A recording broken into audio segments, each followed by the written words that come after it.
Welcome back to the Netherkast. Damn it, I'm just looking at TMK's face and I had to smile. He just gave me a, oh, damn it, I gave away the surprise of the guest. Oh. It could be another TMK. Yeah. It could be the Mushroom Kingdom. There you You're go. quick with the intro, but no, you've got to drag that W out like you're Michael Buffer. Hey! Ooh. It's episode 23, my favorite number, actually. Episode 23, and I'm Black Favorite Cyborg. number. Yeah. It's a very sexy number. Don't judge him. Thank you. Only problem with it, I'm just saying, it's weird to have a favorite number. No, it's not. It's your lucky You all had number. favorite numbers as a kid. Mine was and remains 7. My favorite it's number not is 4. Well, it's not for Jim Carrey. I mean, he did a whole movie on Yeah. number Oh, no, 20. Oh, so I'm the weird one. All right, then. Well, anyways. Oh, that's fine. I'm used to it. I'm Black Cyborg, joined, as always, by temporary username Shadowloo and Razor's Edge. And we have joining us this week a very special guest. TMK, the man that needs no introduction. He's been around for about, 15 years now? When did you start? 99 or? Yeah, 99 officially. I called the website Total Mortal Kombat in September. The site was around before then, but it was just Luke's homepage. Yay! Lots of animated GIFs and terrible colors and all sorts of randomness. Yeah. And, order sort of started around September 99 when I called it Total Mortal Kombat and just sort of did Mortal Kombat news. So I've been around since then, I guess you could say, as TMK. Yeah, that's amazing that you've lasted this long. I mean, by yourself for the most part. I mean, that takes some damn dedication, passion, and a lot of patience and, I don't know, long drinking nights. I don't know how the hell you did it.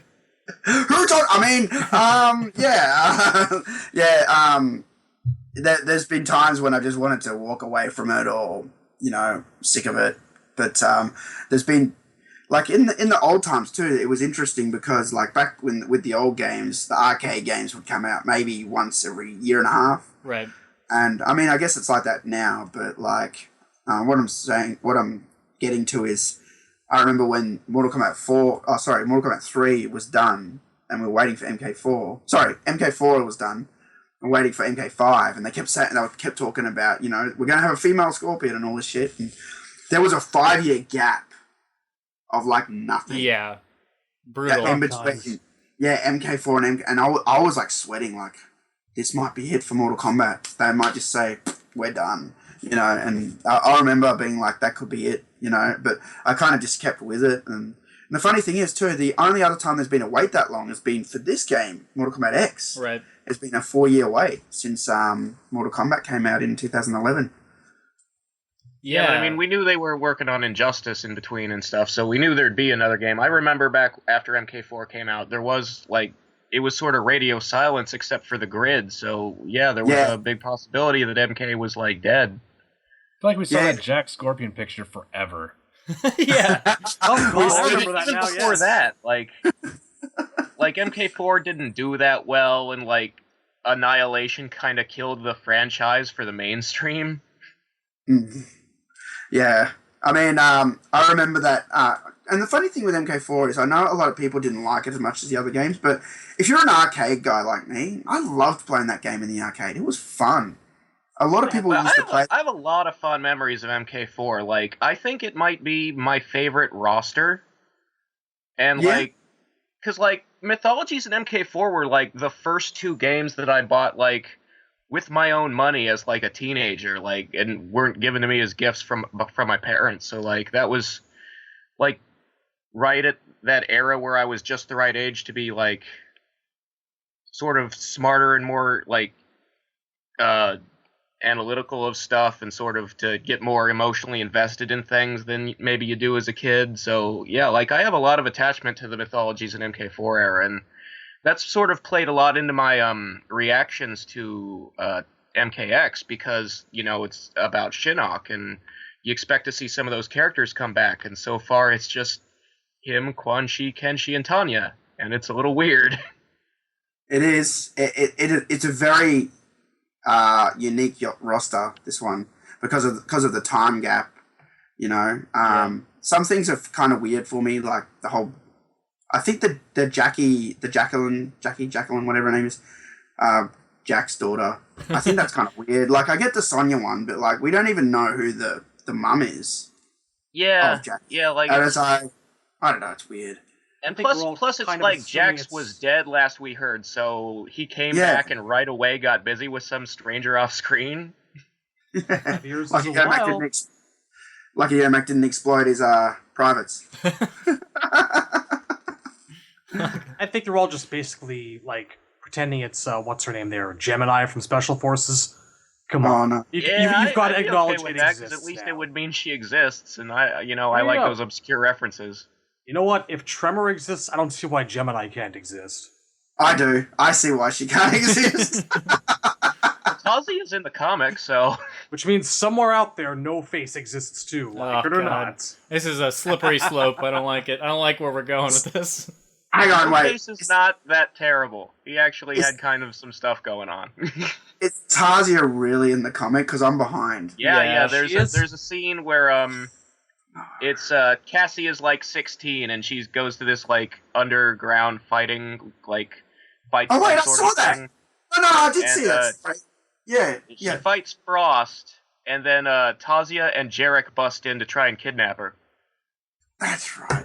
I think that was the last issue I read because I was reading him digitally, and then I ran out all my PayPal money. Long story, and I didn't want to read. I've got them. I've got the comics. They're right here, actually. Right. But I didn't want to open them and just to read them. So I'm like, I'll wait till I've got money, which is in 2 days. So I'm going to catch up on all the comics in 2 days. But oh man, like those Special Forces characters for me are terrible, like awful.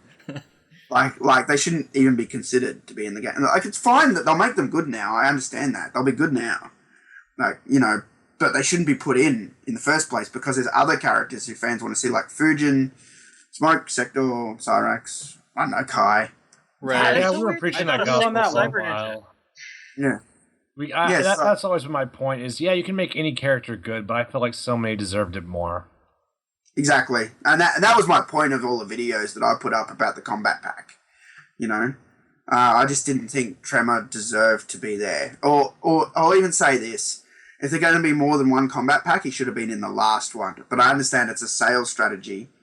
But to have him first really annoys the fans because it's like, fuck, where's Fujin? Or where's... Yeah, I wonder Serena, if they are going to have multiple packs and somebody went, well, I bet Tanya and Tremor will sell the least, so let's pair them with the guests because we know the guests will sell the most. Bingo.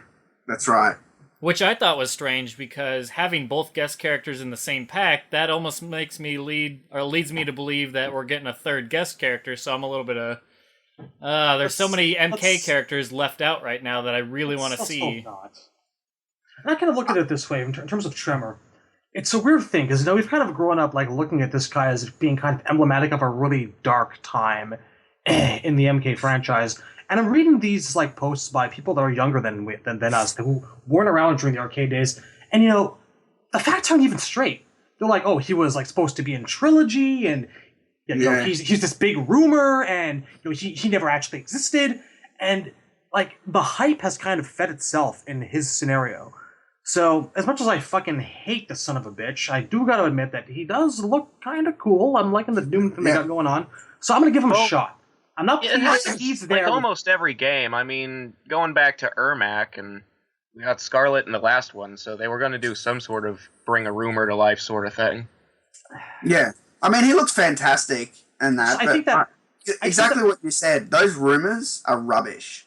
Because they're all over my YouTube channel, like... oh no, they were going to put him in Trilogy and UMK3, and I'm like, what's your source?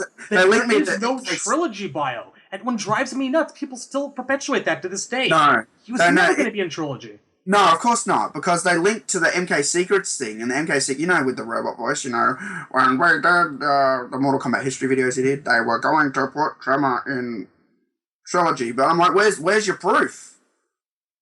I mean, Special Forces came out way after Trilogy and UMK3. There's no way. Well, I feel like I've actually seen a scanned picture from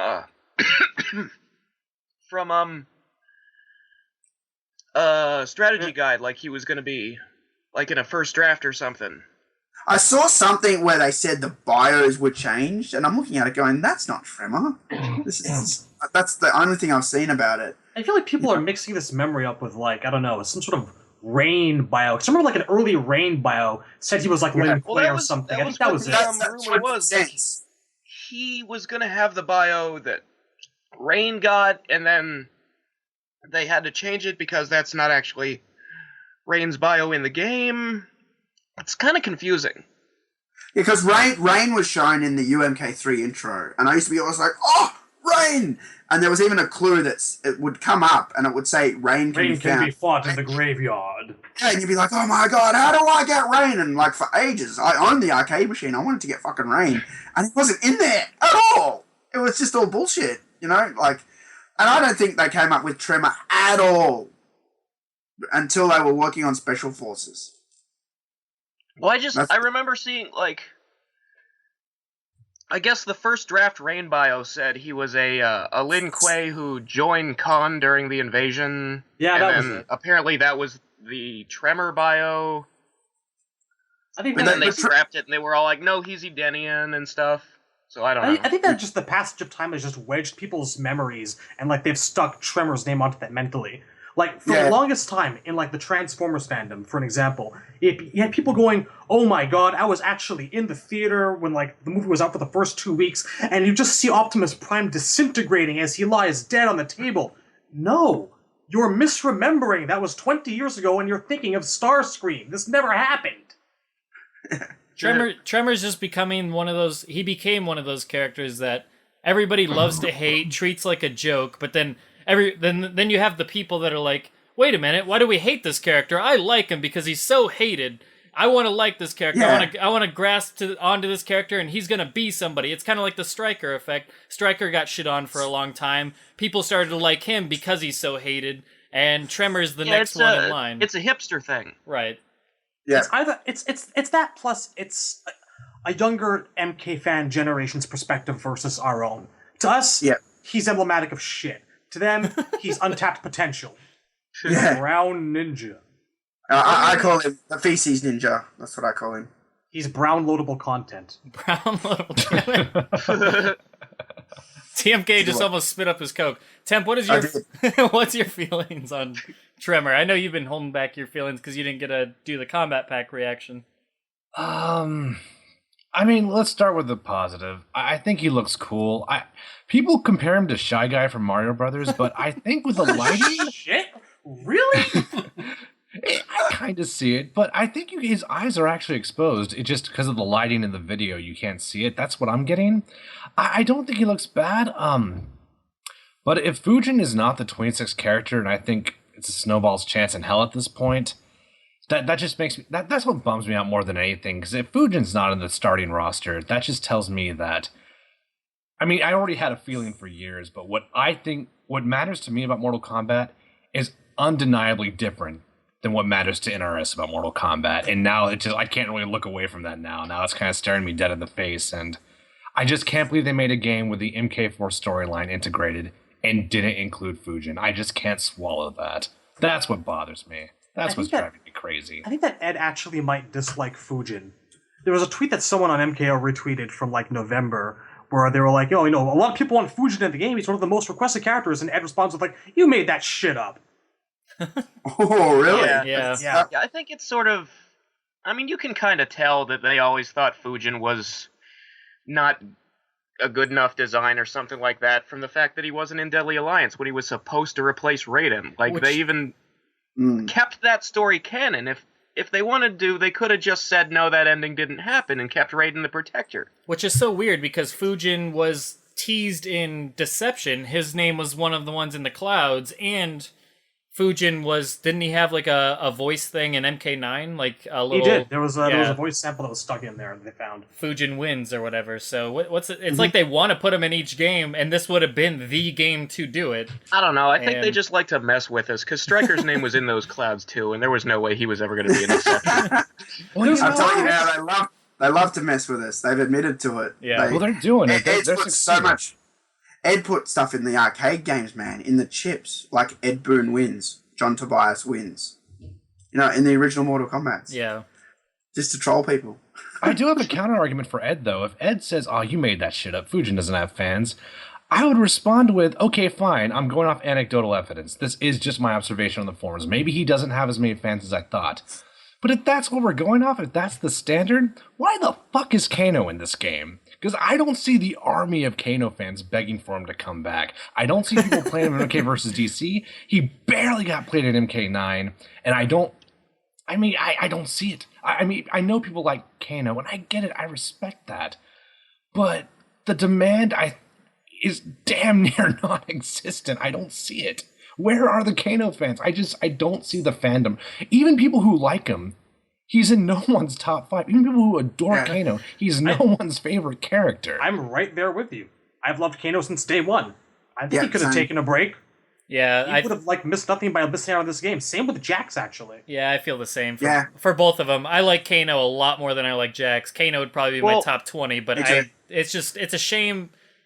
These characters could have easily sat out for your Fujins, Havocs, the ones that just haven't gotten their time to shine again in a long time. Well, I wonder if maybe they had some story role that only Kano can fill, because he's kind of make him an NPC, the only then. guy who could sell guns to Outworlders. Make him a gun-selling NPC. Yes, but... Oh my god, if they ever actually fucking do a Mortal Kombat, action RPG, I want to walk up to Kano and, browse his arms booth. What are you selling? I really like Kano. I've always liked it. I like that he's up too. I haven't seen Kane in 15 days. Oh, that's a right shame, partner. I got this staff in, and it glows purple. No, but no, I like Kano, but well, to follow up with that, TMK, where would you rank Kano? Just to be fair, where would you put Kano on a list of favorite characters? Gameplay wise, or just loving the character wise? Because I agree. I say what you said about being not in people's top 5. Well, gameplay is contingent. Let's say just loving the character. I'd say it'd be in the middle somewhere. As far as the range of liking or hating a character. I think he'd be somewhere in the middle. I don't think he'd be in the hate sort of end of the spectrum. I think he'd be more sort of in the middle because, people are always going to say Scorpion. I love Scorpion. I generally don't seem to find people who, are obsessed with, Serena or... ironic. Even Fuji. TMK, Razor, TMK. Well, they haven't been given enough love, and that's part of the problem. I think Serena is a fantastic character, and same with Nitara. And I know a lot of people don't agree with me on that one, but I love Nitara. She definitely grew on me over the years. I was campaigning all over Twitter for Nitara. She would fit in MKX so good because she's from another world. You can just plop her in there with her own sort of motives, and she would look so good in that fucking game with the variations, and we got fucked over. I think the problem is that her story and moves probably overlap a lot with Devora, with the flying and the being from some random outworld merged realm and a rebel who's trying to, in terms of story, not necessarily a bad guy, but not necessarily a good guy. They're very similar characters. In terms of story, I think that one of the reasons why Nitara never really got off the ground was the fact that she was basically Kitana 2.0, but sneakier. I'm going to free my homeworld, but I'm not afraid to use other people for my own ends to do it. Well, I think there was potential in where they went with the those online Armageddon bios, where there was going to be a rivalry between her and Ashra, because it turned out the Holy Sword was a vampire-slaying, mind-controlling thing. That would have been good shit. Yeah. There's just something fun about the characters. It's kind of why I like Erron Black. He's just fun. I have fun when he's on screen, I didn't like him till this morning, I'll be honest. I didn't hate him. I just thought, I felt exactly the same way. But when I saw him today, I'm like, fuck, he's really cool. I like that he's gives all the lines too. I forgot what the line was, but he has all these quotes that he says during the game while he's firing the gun. The way he fires the gun, and the way he has the hand there ready to draw and all that. Yeah. Are you ready to eat lead? Yeah, that was one of them. Yeah. He was growing on me a lot this morning. I've got the trailer now. And I'm like, yeah, nah, he's a good character. He's going to be a lot of fun. I love that little graphical thing they added in where when he does his X-ray, his opponent's name is on the bullet. Oh, that's the perfect I thing. saw that's fucking badass. Like, that he should, like, carve the bullet at the start of the match. That would just be the icing on the cake. Like, what's he doing? And then when you do the X-ray, that's what he was doing. Right. I had this like bizarre thought earlier today. Like, I wish that friendships were still in the game, because for some reason I fucking guarantee you, like, just picture Erron Black like pulling out like a bunch of sticks, dropping them on the ground, lighting them on fire, and just pulling out a can of beans, and just sitting there roasting them and like just offering them to his enemy. Blazing Like, Saddle style. Pretty much. Or he could play the flute like in Kill Bill. That would be sick. That would be awesome. David Carradine, mate. Yeah, that'd be awesome. The thing that's sticking with me is like how they basically like mashed like the two greatest cowboys in history, pretty much, in terms of cinema. He's got Clint Eastwood's kind of voice as provided by Troy Baker, apparently, from what I'm reading, but he's got like the kind of John Wayne inflection. Yeah. Like, they really knew what they were going for right there. Yep. Yep. He's a good bounty hunter. I actually really look forward to playing him a lot. Yeah. I'm so excited for him because I've always said for the longest time, MK wants a bounty hunter. MK needs a bounty hunter. And Dairu came along and didn't do much for anyone, really, but... Oh, I hate that character. Yeah. I looked at Dairu and I couldn't see anything but what I wanted to see, and I have to acknowledge it was kind of shitty. But Erron Black is going to fill that role very nicely, I think. Yeah, I don't know what that... Well, Erron sort of speaks to me as like the first time they've done like an outlaw criminal character who doesn't seem lame, like, because any of the Dragon Gang characters, not really fan. I don't know why. Something about Dairu. I hate this character. Yeah, he's my least favorite. Just a really ugly visual design. He's just so bland. Funny.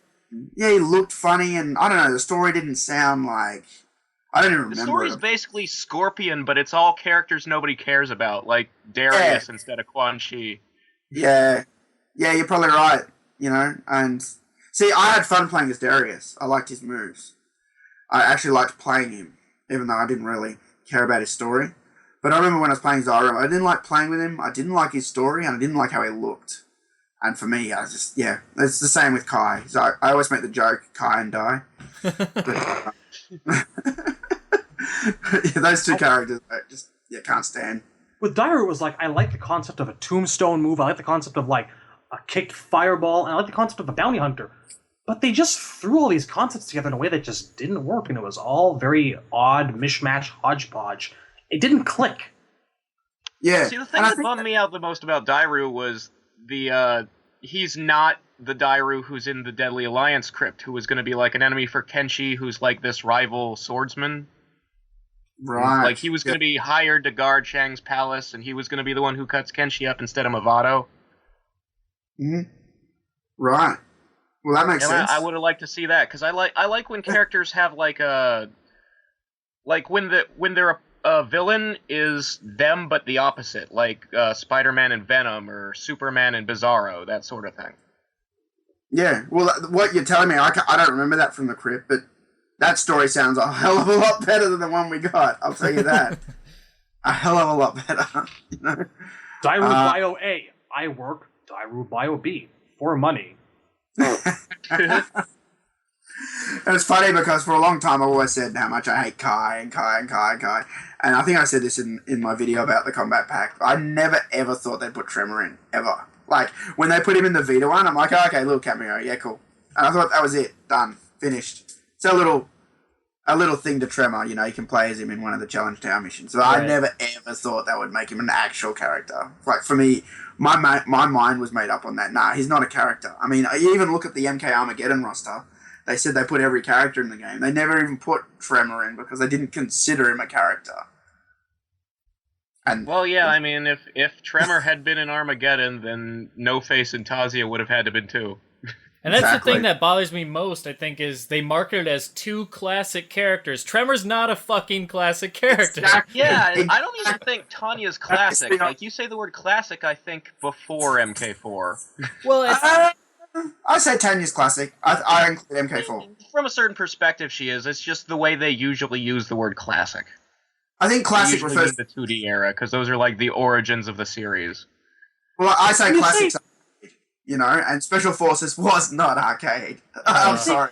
When you say classic, I kind of think timeless. And there are parts of, like, MK3 and 4 characters in both games I would not say are timeless characters. But I would say that MK3 and 4 themselves are kind of timeless games in terms of how far our series has come. So I don't know, it just feels Tremor weird to doesn't me fit to either one of call those MK4 categories. classic when at the same time they've never re-released it. I've always wondered about that. I think that they actually really hate that game. Well, Makes no Ed, sense. Ed I says wonder he if hates the game. Like, I heard it had something to do with it being There you go. hard to emulate or something It like is. that, because the polygons are squares instead of triangles or something like that. Correct. You are correct. The flyer that I've got in my room says death comes at 1.2 million polygons a second. And, yeah, well, that's what... Well, I don't know, we laugh at it now, right? But for arcades, that was huge. It had this Zeus hardware that ran at this... And a lot of people have tried to emulate that MK4 and not been able to do it. It's still... There's a ROM of it out there, and I've tried to run it, and it just freezes. It never gets past, like, the hardware check, Huh. And I'm sure someone will find a way around it eventually. But because no one's been able to emulate it, I think that's why they haven't released it too, because I've noticed when they release like Arcade Treasures and that, it's just an emulator they built. And I always wonder, did they build this emulator or did they just look at someone else's source code and sort of copy it into their own? You know what I mean? And save themselves the time of writing it themselves. I always wonder that. And it's something they'll never answer because they could be up for a legal thing if they went, yeah, we totally copied that guy. Then we just changed it to our one. But, yeah, I agree with you. I think that's why MK4 has never been re-released, because it would just be too much effort to emulate it. I do want to give a brief defense of Tanya, because I did hear the reaction video, and a lot of people had a complaint about the raccoon stripe over her eyes. I actually really like, that's actually one of my favorite parts about Tanya. And maybe that's just a personal fetish, but I guess... I'm going to say you're probably right there, yeah. Did Guardians of the Galaxy really do it for you, Tam? It's okay. It's more like Alice Cooper than Guardians of the Galaxy. Like, for women, at least for my personal taste, I like eyeliner. I like eyeshadow. I think it looks good. I can't explain Well, that's not eyeshadow. That's just a big old stripe. Even if it's a black racing stripe, I think it looks good. I will say, at least her eyes have pupils, because that was always the weirdest thing in Deception to me. She had, like, the eyes of a dead person, but there was nothing about dying in her story. So I was all like, wait, is that the stripe of paint, or is it like a Robin mask? That's what I thought it was at the time, that she just, like, slapped a couple of, like, press-on goggles on her face. Maybe like in the comics, galoshes. whenever a guy's wearing a mask, his eyes turn white, like he's got lenses in it. Maybe once you become like a high enough level of bitch, that's just what happened. She went into God mode for bitch. I don't know. It's most of the hate that I actually see directed toward Tanya's brief appearance so far is mainly directed at the fact that she kind of looks like, well, my initial reaction was an Egyptian crack whore. I still kind of stand by that a little bit. She has a real bad case of injustice face. She's a work in That's what I like progress. to I'm call prepared to give them the benefit of the doubt. In the meantime, I'm nothing but excited for her. She's the only one out of all 4 DLC characters that I'm really, really anticipating. And Street Fighter players who want to get into MK, this is your character. This is Akuma and Chun-Li and Cammy had a baby. This is wonderful. I think she looks amazing. I really like her look. I think she looks awesome. And I don't get why people hate the faces. Am I missing something? People complain about the faces all the time, It's more injustice. This game looks a lot with better. The jaw, it doesn't look like Tanya did in previous games, and I have a concern about, like, especially like her skin is lighter too. Yeah, and it's I noticed that. I'm not gonna be the guy who's like, oh, she was black and now she's white, because I mean she is from another realm, and so races is a funny thing, but she was darker and she did have big thick lips in all the previous games. And I don't know, I that was attractive about her to me, so I'm like bummed out that she looks the way she does now.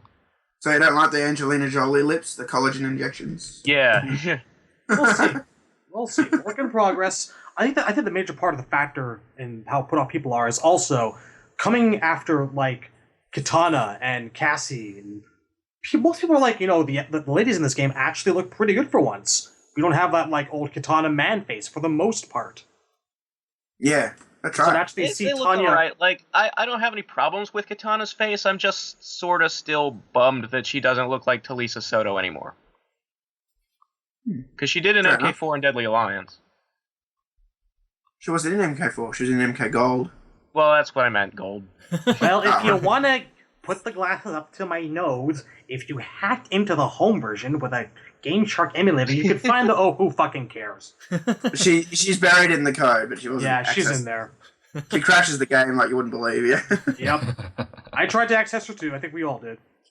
I didn't try and access her. I just looked at the assets and the code, and I'm like, yeah, I'm not doing that. I think the furthest extent of my hacking experience is Sega Genesis Game Genie to play as Smoke and Gintaro, and that was horribly. I awful. played Straight. Shaolin Monks with an action replay, and you can play as like every character, but most of them don't really work. You can even play as like the like a lot of the villains or like the enemy. There was a whole there used to be a video on YouTube, I don't know if it's still there, of like all the characters you can hack out of it, and there's like unfinished concept characters that didn't make it into the finished game, like a giant like snake lady and Yeah, because they were in the death screens. It'd say like, "Who is Princess So and So?" And I'd be like, "What the fuck?" You know. And these were like characters I was going to have in the game, and then they just didn't have them. But I've never tried to access them either. I mean, I didn't see that video either, so I don't know if anyone was able to access those ones. But you get a lot of mentions in the death screens when you die. yeah. I mean, well, you can play as anybody who's in versus and works, except that they don't have a mortality or a brutality. So if you're in two-player and somebody's playing one of the actual 4 characters, you'll be fine. But otherwise, you'll have to like stop the game and switch back to Liu Kang or Kung Lao. The art of hacking. I put Sephiroth in my party. All the fucking time. Had to take him out before every fucking cutscene, though. Crashed the shit out of the game. Couldn't take him down, though. Destroyed everything. Went off, put down the controller, the boss, make a sandwich. You're good. What did you guys think about Predator in the game?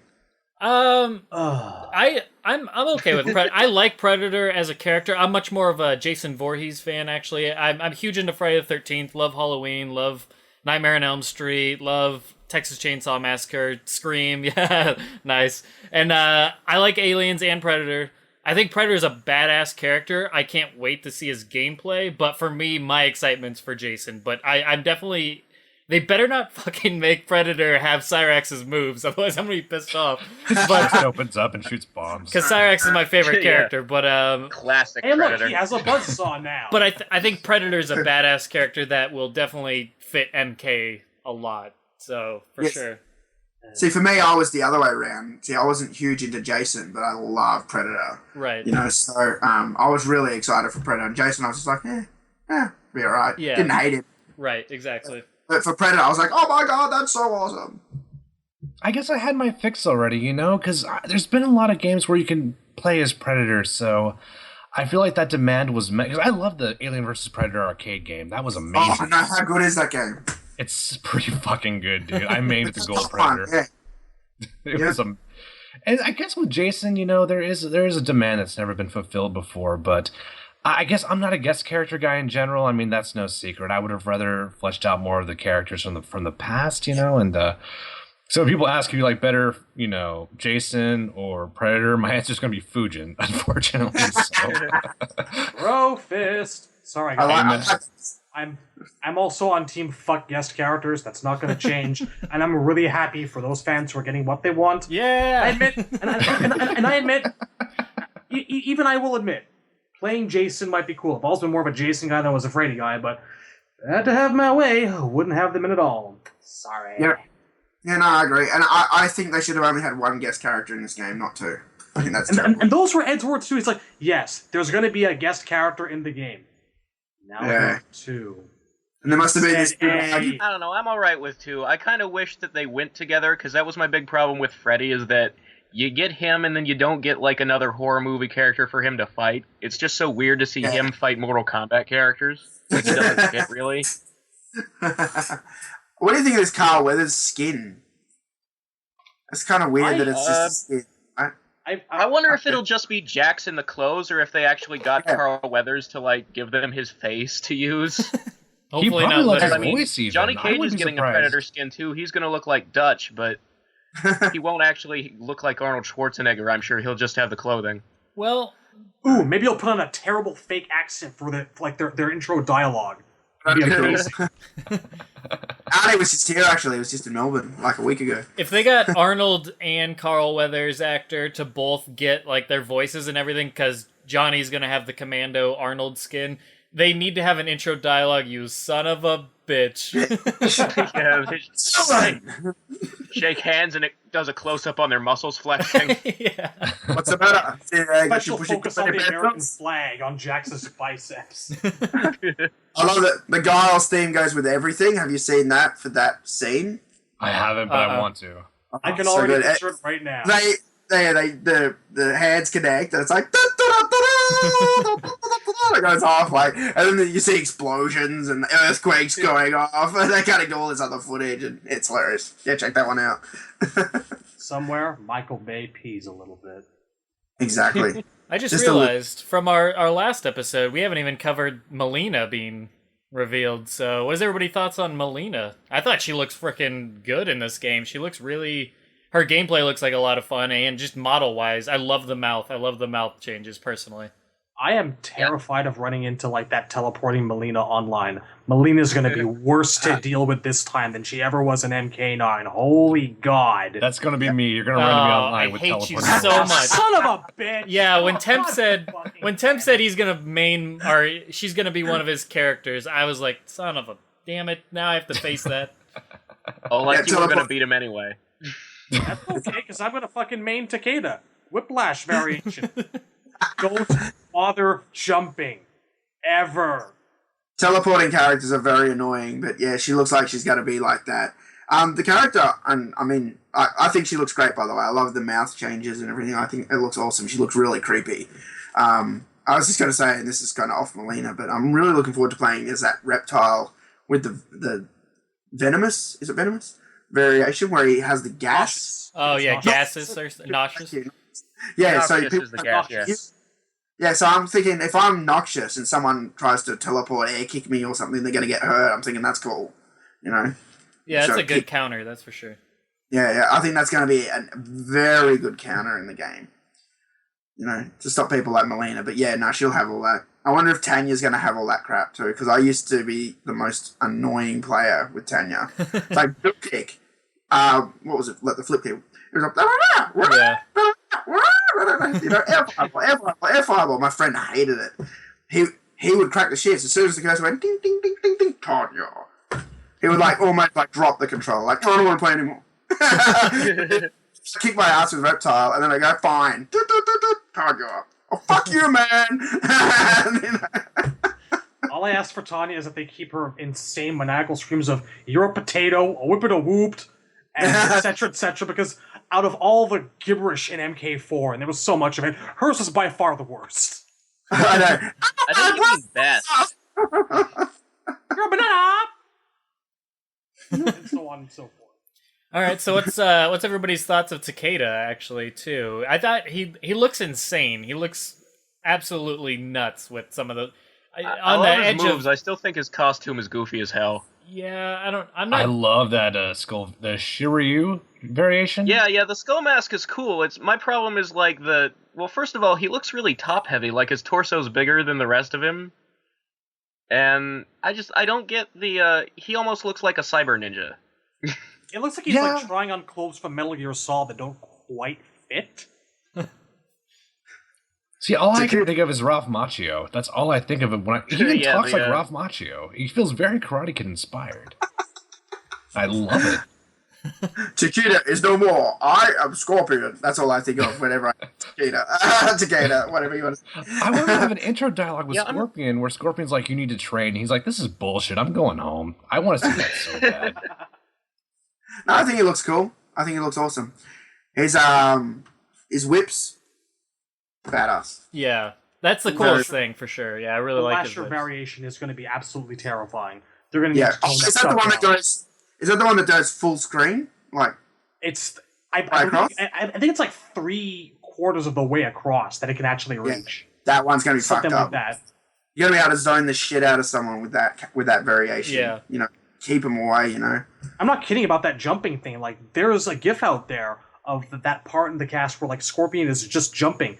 And I don't think he even reaches, like, the height of his jump before Taquito just reaches him from all that distance away and just shuts him right the fuck down.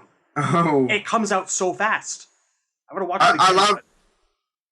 Sorry, I was just going to say, I love Erron Black's Caltrops that it cancels around. Yes. That's awesome. Yeah. That is fucking awesome. And the other really awesome thing is, which character had it? That they drain the meter. They drain the X-ray meter. Oh yeah, Kung Jin. Kung Jin. He one of his arrows. Yeah, hits him with the arrow. Hits him with the arrow and drains their meter. That's fucked up. Yeah. Takes the meter off. That's fucked up. You got God damn it. You know, you lose the X-ray. Sorry, that's my dad. I really want to see like Kung Jin versus Erron Black fights. Those are going to be amazing. Yeah, the spacing is going to be unbelievable. It's gonna be a hell of a battle, that's for sure. I'm liking that. I'm liking that one variation of Black's where he like just walks backwards with a rifle, taking pot shots. Yeah. Just keeping away. It's wonderful. And how about that fucking Tarkatan arm he has in one variation? Whose is that? It did tease it might be Baraka's. Yeah. Yeah, he'll have to be in the second season pass. I'm sure there's going to be another season pass, another combat pack.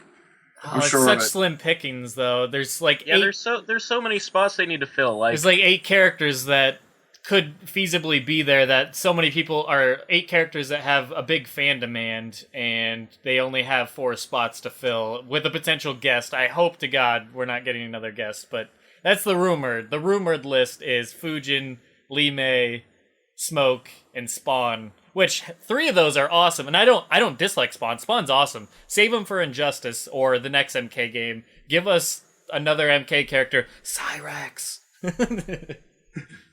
I think they need a Cyber in there. Yeah. Sure. It is so weird to not have any. And I mean, I could understand if like Sector's dead when Sub-Zero has taken the clan back over, but where is Cyrax? You can't just disappear from the face of the earth. Well, it could be in Jade's Desert. Oh, don't you start this. Don't do this to me. I'm telling you, this time it's going to be Sector for the sake of difference. And he'll be like feet upwards rather than his head in his hands. So like you see like a pair of red little legs wiggling in the desert. I feel so bad for Sector fans. I do want to say this, though. You know, like, I love Ermac so much, but he's not a good representative of MK3. If you really want to represent that aesthetic, I don't think he's the guy for the job, because he wasn't integrated into the story well at all until MK9, but that just means he's representative of MK9. It doesn't mean he's representative of MK3. He doesn't fit in with the Native American, you know, Elvira imitation character or the cyborgs. Ermac is a great character, but he's not what comes to mind with MK3, and I feel like MK3 is really underrepresented right now. I think MK3, the aesthetic it's most known for is the urban stuff, and they've covered that a lot with so many Special Forces characters being in the game, so maybe they didn't feel the need. See, I don't know. Special Forces. I mean, we're going to see Nightwolf and Cabal in there as zombies. Yeah. I don't know. That doesn't make me feel better for some reason. Are you getting that? Is that sound coming through? Don't even worry about it. It's barely noticeable. Sorry. You're good. I told him, do not make any noise in my house at 4 o'clock. Do not knock on the door. Do not. And it's like ramming the lawnmower into the house. It's shaking. I'm like, God damn it. That's my dad. It's a good story.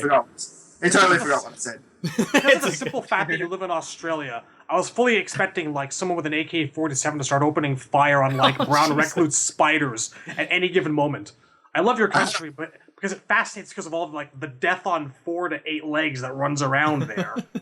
Most of those spiders are like in the bush though, but I did have a whitetail in here the other night. It's the first spider in my house, and those things are really nasty. And they live in this area. I think it's because the neighbours have a big firewood pile, and I'm assuming that they all live in there. And then right next door, and these spiders wander. But when they bite you, they have bacteria. So it actually, some people just get bitten and nothing happens. Some people get bitten and it looks like their arm's going to fall off. Oh my God. It's bad. Like it causes this big rash and the skin dries up and goes all crusty and gross. And every time I see it, I kill on sight those things. Just kill on sight, you know.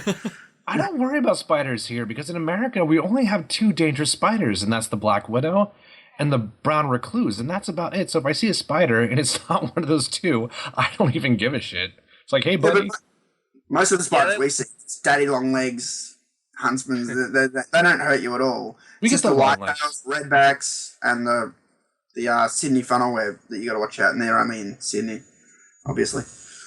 But yeah, no, that's a really bad spider. You don't want to get bitten by the funnel web.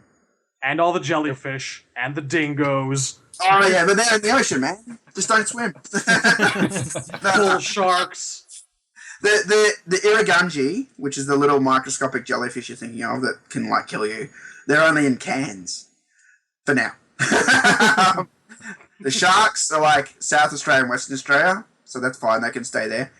Because I go up to Queensland a lot and swim in the ocean, and it's fine. You know, they have safety nets there, and it's all fine. You know, but no, we have a lot of dangerous things here, but no, it's not too bad, man.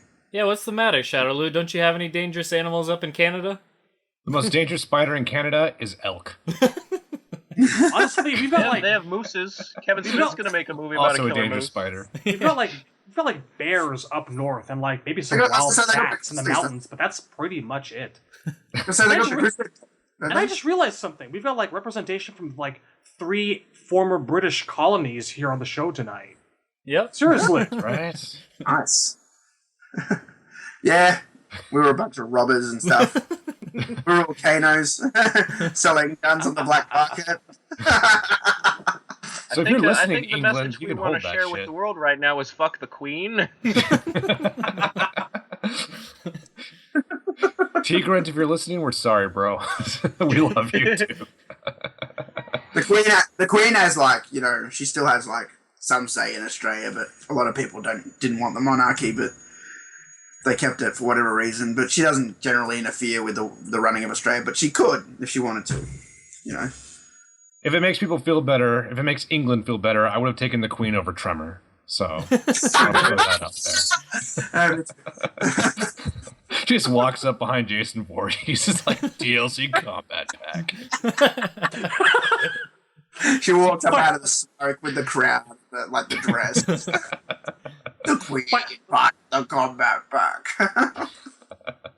Fight starts. I it's like it. Johnny, I like to hear that. And Queen Elizabeth wins. Fight starts. Brutality. It's Johnny Cage versus the Queen.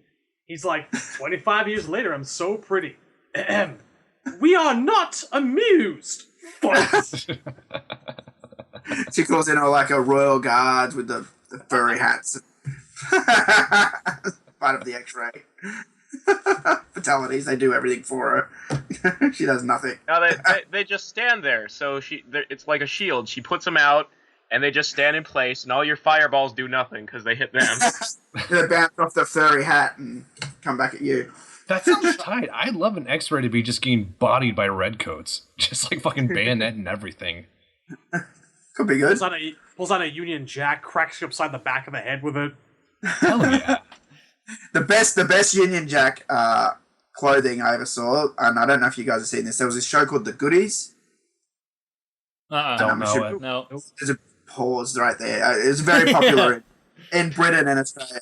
And one of the characters, Tim Book Taylor, used to always wear a vest, and it was just a Union Jack. It was just so hilarious. It was just such a Brit. And like every time I think of like funny clothing, UK clothing, I think of that. You know, it's kind of like the Austin Powers thing. You know, he had it on his underpants or whatever.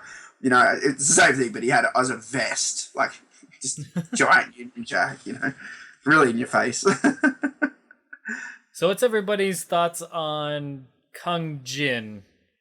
And I'll start off just by saying this was one character I was looking forward to just because I do like archers. I like Hawkeye. I like Green Arrow. I enjoy that type of fighter, and I think there's a lot of potential there. And my thoughts on the character himself, the look is, it's okay. I mean, I don't hate it. I don't like it. It's just, his look is just okay.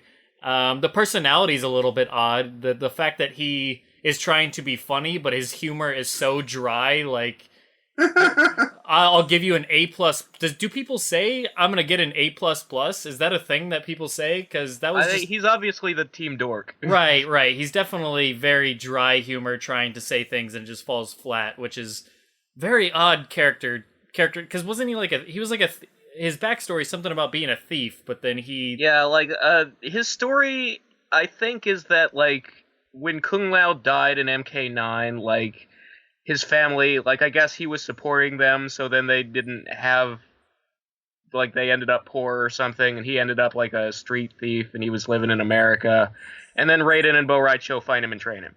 Right.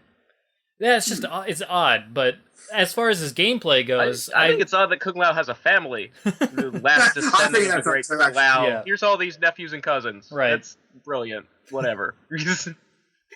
I guess he's trying to be funny, like, Kung Lao had a little bit of the humor in the MK9 story. Yeah. Personalities of sanding paper, or whatever he says. It feels like he's trying to be like that. Right. But I know what you mean. Like, the delivery's a bit plain. Yeah. If they say something funny and you're like, that's not funny. Yeah, if they play it up like he's the person trying to be funny and he always fails, then that's funny. But they have to make sure they do the delivery right. Don't make it like you're trying to make him funny and it's not funny. You got to make sure he's trying to be funny, but they're intentionally making him not funny. Yeah. That's the fine line. But as far as his gameplay goes, I really liked what I saw. It was a little odd. I like the staff part that shoots out fireballs is interesting. It makes me think of Quan Chi's, like, the Locust staff he had. Weapon. Right, the living weapon, exactly. I always wanted that in. I always wanted that fucking thing in. Right, anyway. yeah. And his ancestral arrows are very Green Arrow Injustice, which I like, so I think that's really cool. And like TMK mentioned, the part that drains meter is going to be quite nasty. It's just going to be... He looks like a fun character, and I look forward to playing him. But, yeah, ultimately, he's got a lot of cool tools, and his costume is probably the most interesting of the 4 Special Forces kids. But I still think that the headgear looks goofy, and his story bugs me, just because Kung Lao shouldn't have any living relatives, but whatever. It's just weird. Like, where are the mothers? Whatever. You know Kung Lao There's only one. became a family man. It happens. Guile kicked his ass, and there was your story. No, never mind. Kung Lao got laid. No, you know what I mean. There's no women in this. There's Sonya is like the mum for Cassie Cage, but like there's no mum for Jackie. There's no mum for Kung Jin. It's like I don't know. It's weird. Yeah. It feels strange. I thought Lee May had a good chance because there were so few women. I feel like if you're a female and you're a previous character, that would increase your chances, With Kung Lao, it's like... Could be good, yeah. He's like part of like the cousins of the family or whatever, I guess. So extended relations. It doesn't really matter in his case who like the parents are, I suppose. Well, it does... If his last name is Kung, because it's, the Asian order, but... Like, if his family name is Kung, then he's related to the great Kung Lao, which means Kung Lao's not the last descendant. Maybe they're just going last direct descendant and whatever. Maybe it's family by marriage or whatever the hell have you. When you get 10 generations down the line, I mean, they're all direct descendants. Yeah. Maybe he's related by marriage. I don't know. I'm not gonna shit on it until I know I'm not gonna shit on it until I know the particulars. They're not going to give us any particulars. They don't even say whether he's a nephew or cousin. His bio just calls him a relative or I'm descendant. sure they'll go into detail about it. It's easy to be pessimistic, but I'm just going to wait and hold off. There's a lot of things I hope they go into detail on, but I bet they don't. Like Mileena's mouth. How did her lips change? Is there a reason, or is it a retcon? Dude, the first thing she's gonna do when she's in power is try to fix herself, because she's fucking insecure, and she always has been about her appearance. And she actually is showing a little bit more awareness and a slight bit more maturity. Still batshit insane, but if she's sitting up there, see, you're coming at it from a character personality perspective. I'm coming at it from a neither realm isn't gonna bother writing that scene perspective. It's kind of that jawline is kind of her trademark. It would be the equivalent of like... her trademark used to be that her and Kitana grew up together. So Yes, I'm not apparently saying- trademarks don't matter anymore. I'm not saying that they're not above fucking retconning the shit out of things left and right. All I'm saying is suddenly taking away those jaws of hers without any explanation whatsoever would be akin to kind of maybe replacing Scorpion's spear with, I don't know, giant fucking snakes. All I'm saying is have a bit of faith before you shit on things.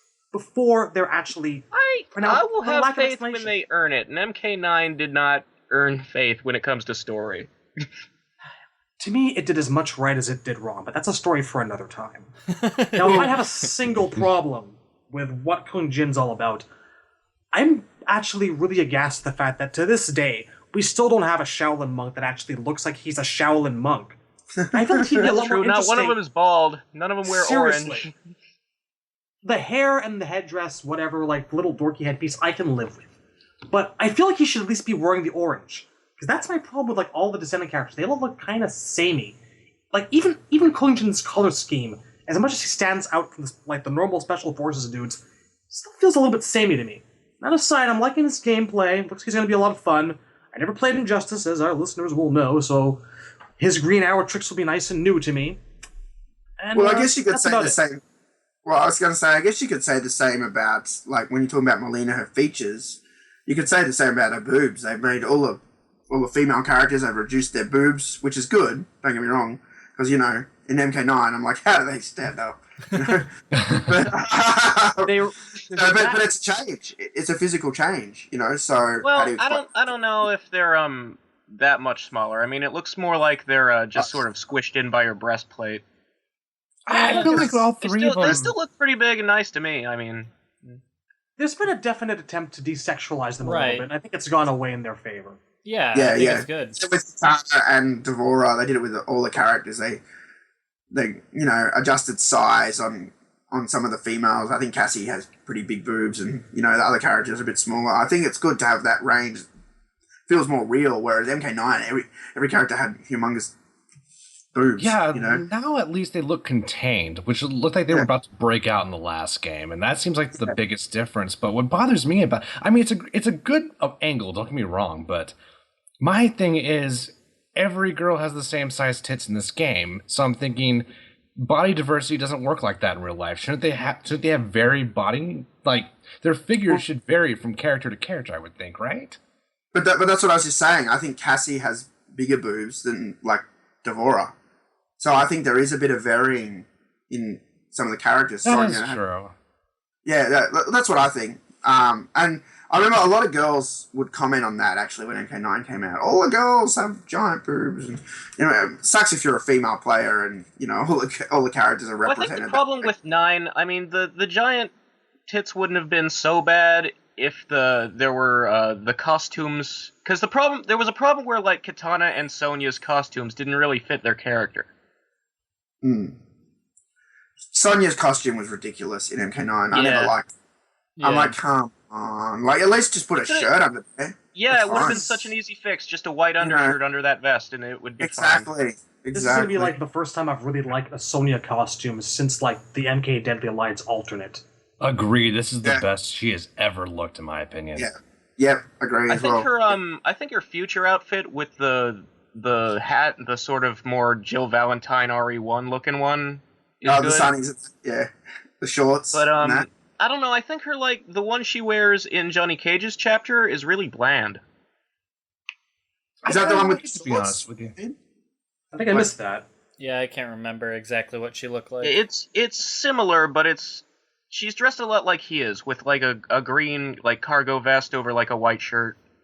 No. I'm thinking of the one some shorts. badges or logos on her outfit. Something would help. I do know the shorts costume. That was like the Sarah Connor sort of alternate in MK9, so I definitely do remember that one with the sunglasses and everything. The sunnies. I think it was, yeah, and that was the one I used when I did use Sonya. But I like I like her current one because not the Jill Valentine one. I don't have a name for it, unfortunately, but because her hair isn't tied back like with a vacuum, and it kind of hangs naturally. It looks so much better. Like everything about her just looks more feminine and better as opposed to an MK9 where just the model looked off the to me. super tight ponytail. I mean, that is possible. Like the actress wore it that way in the first movie, and it really adds to that bitchy look that Sony always has. Bridget Wilson, yeah. Yep. Yeah. I guess I mean, if you really have to get down to it, my favorite costume for Sonya was the Shaolin monks, and I thought that was a good look for her. I already know she's a bitch. You don't have to visually communicate that to me. It's, the writing's on the wall when it comes to that, I feel like. So I just think the character looks so much better. I actually like the MK3 costume a lot because I do too. That's a good one. and I mean, this is probably because in real life Kerry Hoskins has pretty big boobs anyway, but you know how she wasn't showing cleavage. It was like they were sort of all covered up, but you could still tell she was a curvy woman, and she looked pretty sexy in that. I kind of like that costume with the green and the silver. I thought it looked really cool. Right. For me, it was probably MK4. Serviceable, stylish, a little bit sexy. Got the cap, got the ponytail, business in the front, party in the back. I liked it all around. Yeah, it was the Deadly Alliance that started it, when they started showing the G-string strap, or the thong strap, whatever. I'm like, what's going on here? This is getting a bit slutty, Yeah, wasn't it MK versus DC where they gave her a belly button piercing? I don't think she had a piercing. I remember she had tan lines where the thong used to be. One of the games gave her a belly button piercing. I swear it was on her render. I think it was the MK vs DC one because that was the one that was on the airstrip or whatever. And she's also wearing look that up because I could have sworn she had unless somebody photoshopped it in there. I'm pretty positive somebody may have photoshopped it in. She had nipples. She may have had a belly button piercing in Shaolin Monks. I would hope she did have nipples. No, she had poking out nipples. Right. Surrender. Actually, she was her nipples did poke out in versus DC. She was basically wearing like a thin piece of like dragon's beard Chinese candy fabric as like her shirt. There was no actual substance to that shirt. Yeah, one glass of water and that thing was gone.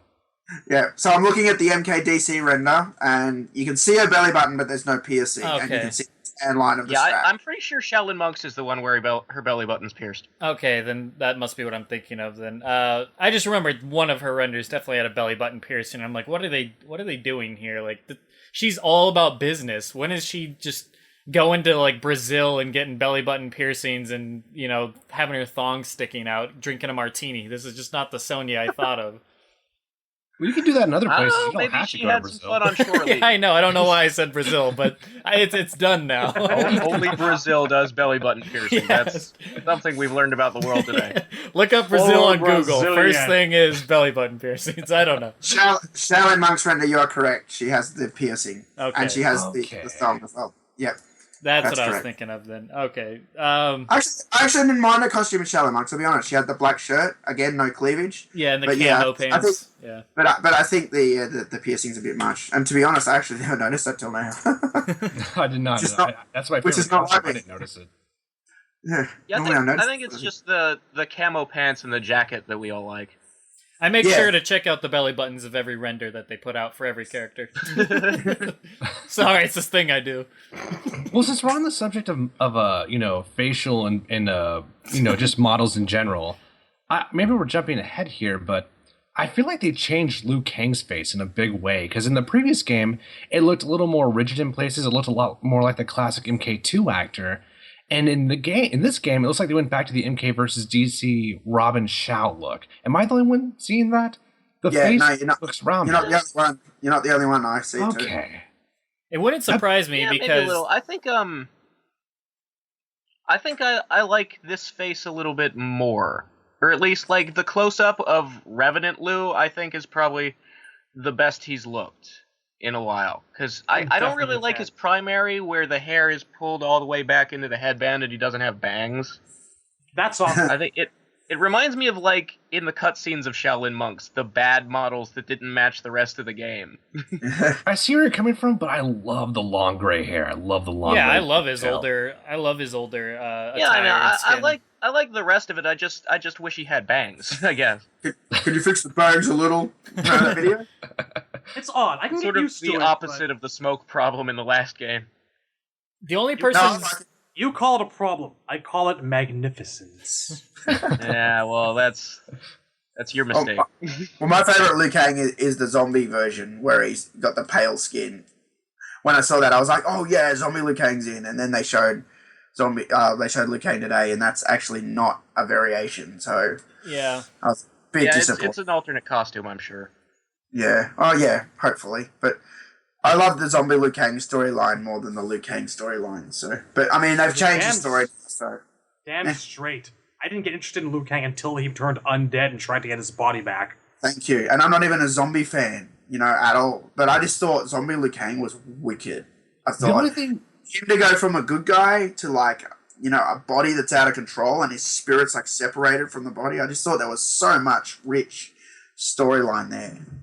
I would say I almost agree. If I could play as Liu Kang as a green ghost, that would be the ultimate for me, because that is when Liu Kang shines. Is when he's dead and he's sort of like the spiritual mentor to Borai Cho.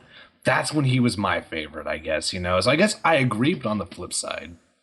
Yeah, I understand. I like all of those versions of Liu. The Liu I like the least is kind of the one we have now, I guess, where he's like lost faith in Raiden, and that's, I guess, more of a problem of this timeline's Raiden is not a great character. But I like Hero Liu, but I also thought the zombie thing was a really cool twist, and I don't really get, like, there's so many people online who don't like zombie Liu, and it's like, but those are also the same people who complain regular Liu is boring, so what do they want? Exactly. Yeah, exactly. Yeah. I was just going to say about Raiden, like, I like him. I like the voice. I think, I know what you're saying. He's a different Raiden in this storyline. I like it. And actually, and I just found this out yesterday, he's actually coming to Australia. The guy who plays Raiden and the Joker.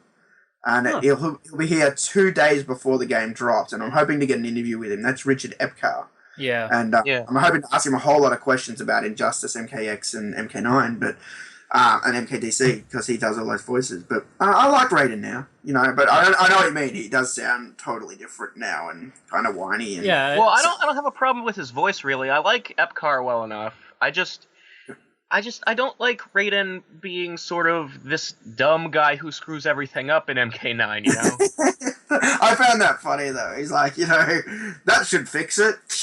Oh, shit! What's wrong now? If nothing else, having Raiden turn into such a bungling idiot really did Liu Kang a lot of favors, actually. Because for a guy that never found all that interesting until he became dead, that moment at the end of MK9 where he's like, you know what? No, you're a fucking idiot. You've ruined us all. I'm going to kick your ass. That was the most I ever fell in love with Liu Kang. I really agree with him in that scene, and I think it's a strong scene, and like, I miss the original MK1 through 3 Liu, who, I've said several times on the show, there's all these character traits that they never really explored, they're just sort of hinted at, like in MK1 he won't kill anybody, and in MK2 suddenly he's out for revenge because he realizes I let Shang live, and he killed all the monks, so now I'm gonna do something about him. And, like, that's where he learns to turn into a dragon, because presumably he's so full of rage that unleashes the beast within or whatever. And, the stuff you see in the movie and the cartoon where he's all like, well, now that I'm the champion, I'm never going to die, and I'm going to watch all my friends age, and it's going to be depressing. And then he meets and falls in love with Kitana, and, just... If those games had cutscenes and stuff, Liu Kang could have been a really, a three-dimensional character, but people only see the hero who never loses, and that's all they know about him. He's a Boy Scout on the surface, and people... I like the Boy Scout, though. I like the idea of a character who's good without qualification, who doesn't need to be brooding, who has convictions, and has decided where he stands. That's interesting to me. I have no problem with the Boy Scout, I just think people think Boy Scout and they think one-dimensional, like there's no depth to a Boy Scout. There can be a lot of depth to a Boy Scout. There's all kinds of like flaws and trials a Boy Scout can have. Weird conversation. Just that phrase, there's a lot of depth to a Boy Scout. I don't know why that well, I just think... Did you have to say depth? Oh, God. Like Shadowloo was saying, and that's you're adding that context, buddy. I don't know where you're coming with that. That's the thing that was great about MK9 was the fact that Liu Kang was given so much more character depth because of Raiden. And while Raiden sort of was kind of boring and whiny and failing all the time, it gave Liu Kang that scope of starting as the you should be more respectful to Raiden. And in the end going, you've gone crazy, you've got an addled mind, and blah, blah. And you got to see that decline, which made the character very interesting. You know, that, and like I would say, Zombie Liu Kang was interesting, but that actually made him more interesting too without him going full zombie. Yeah, I'm really excited for Liu Kang.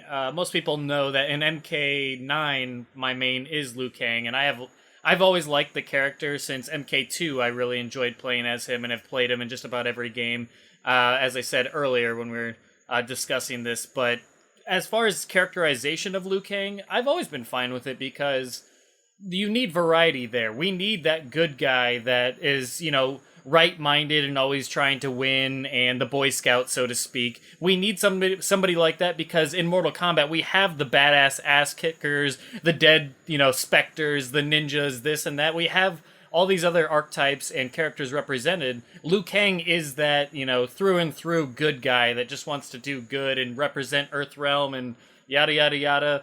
I see no problem with that, but with that said, I love the direction he's taking, leaving MK9, going into MKX. I look forward to darker Liu Kang, the troubled Liu Kang, the one that's working for Quan Chi. Is he just mind-controlled by Quan Chi, or is he legitimately pissed off at Raiden for basically leading him astray and fucking him over, and then frying his ass at the end of the game?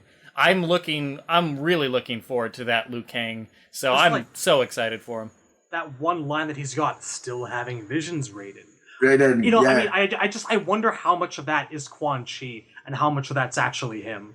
Yeah, that, and then I'm looking forward to seeing, like, whenever they all wake up, or whichever ones of them do wake up, Liu Kang's got to be the one that I'm looking forward to, like, seeing his reaction the most. He needs to, Definitely. yeah, he needs to stay that way. It can't be just a Quan Chi thing. It would be far more interesting if this is coming from himself, maybe just, you know, amplified by Quan Chi a bit, but Liu Kang should be pissed off. And the fact that he has a fatality, which is so different for him, to tear somebody's throat out and shove it in their mouth, eat your fucking words, Raiden, that is awesome. And then and then the ultimate insult to injury, he just pokes him on the head and just pushes him over. Like, that's beautiful. I love that so much. So much attitude and personality coming from Liu Kang. I can't wait. It's awesome. And his gameplay looks fantastic while we're talking about Liu Kang.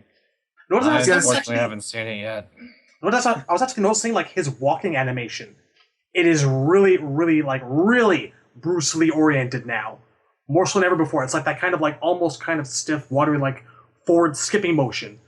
And that was the moment where I was like that swaying sort of dancey thing to it. That it was such a trip to see that. Like, they really went back and they studied the things that, like, made Bruce Lee great, and they're incorporating a little bit more of that into him now, and it's so wonderful. And all those variations, there's not a one that looks bad. Like the duelist variation, a healing move and a black hole move. He's gonna be so filthy, so very filthy. Yeah, that's the variation where, out of all three of them, that's probably the least likely I'll use because I'm not that damn good to know how to use traps and all the setups like that. Yeah, it is a little intimidating looking, but it's very complex.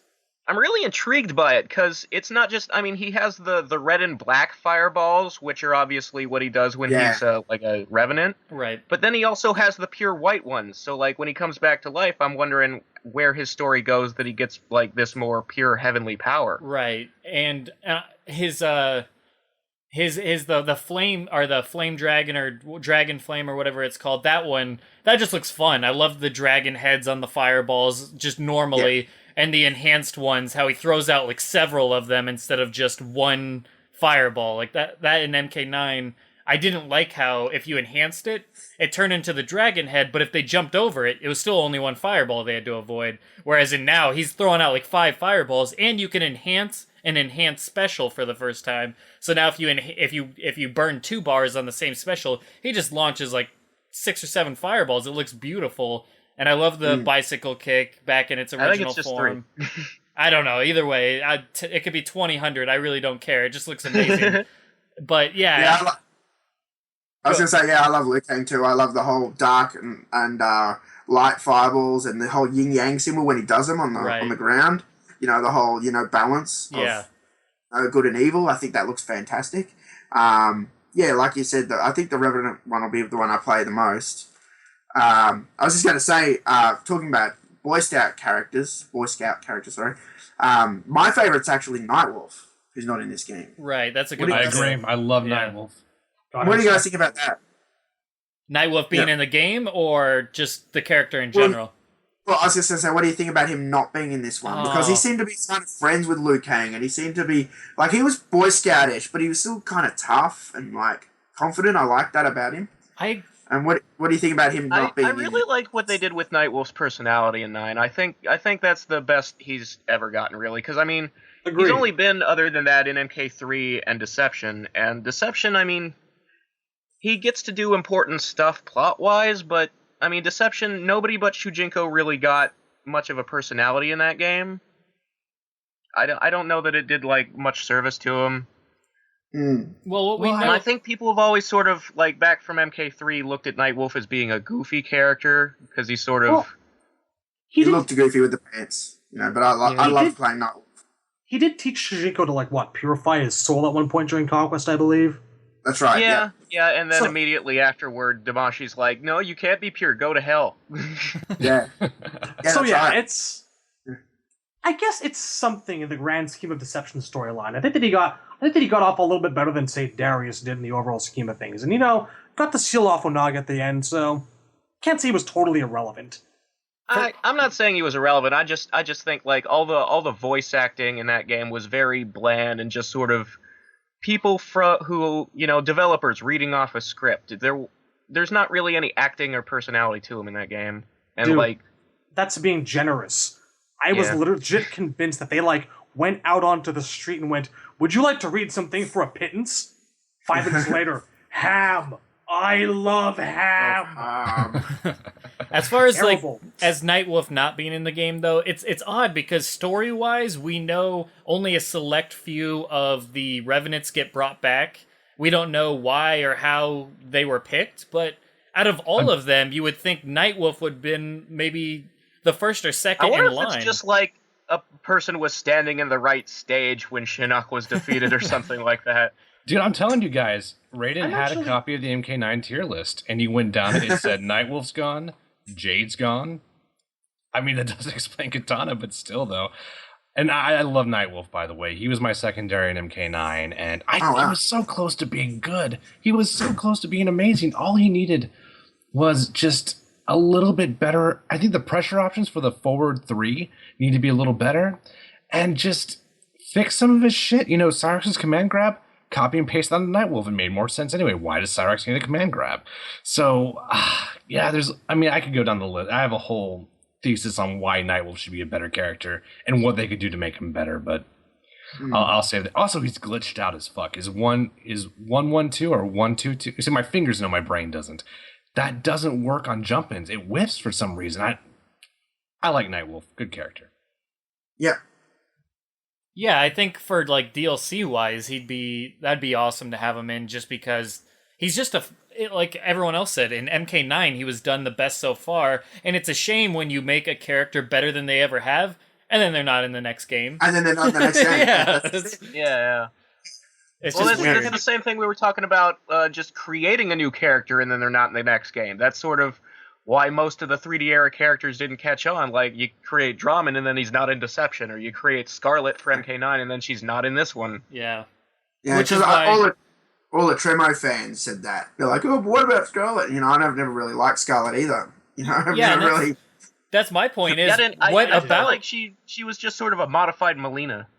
well? Like all her yeah. moves, like she has like a teleport that drops out of the sky, and she throws knives, which are just like the size. And there's a little different things in there, but she's pretty much Red Mileena, and so like I was really disappointed. But at the same time, it's like, well, obviously you have no faith in the character. Why'd you create them if you're not going to keep using them from game to game Well, to game? exactly, and See, that's I kind of looked at it as from the perspective of Skarlet as the evolution of a character that never really existed. Like, take Jade. You know that Jade has these boomerangs now and that projectile vulnerability. The major thing that you take away from Jade is that she had those boomerangs in UMK3, so she'd have kind of a logical follow-up to also having Katana's fans in MK2. And that's I think that they were going for a line of thinking with Skarlet. They were like, let's say Skarlet had actually existed in MK2. What would she have had? Like, faster size, probably. Alright, what do you replace that with? That seems logical. Daggers. Alright. And you know what? I can buy it. That's why it doesn't bother me all that much. Well, I wanted to comment on when TMK said, well, what about Skarlet being in MK9? This is Tremor's time. He's the previous character that, never got his just due, so let's bring him in just like Skarlet got her chance. Well, on the flip side, I'm thinking, yes, what about Skarlet? Do you think she's going to be in an MK game ever again? She was brought in as DLC, and now we're getting Tremor as DLC. If they're going to bring this character in for a one-off, okay, cool for all the people that wanted him, however many there are. Not as much as people like to think.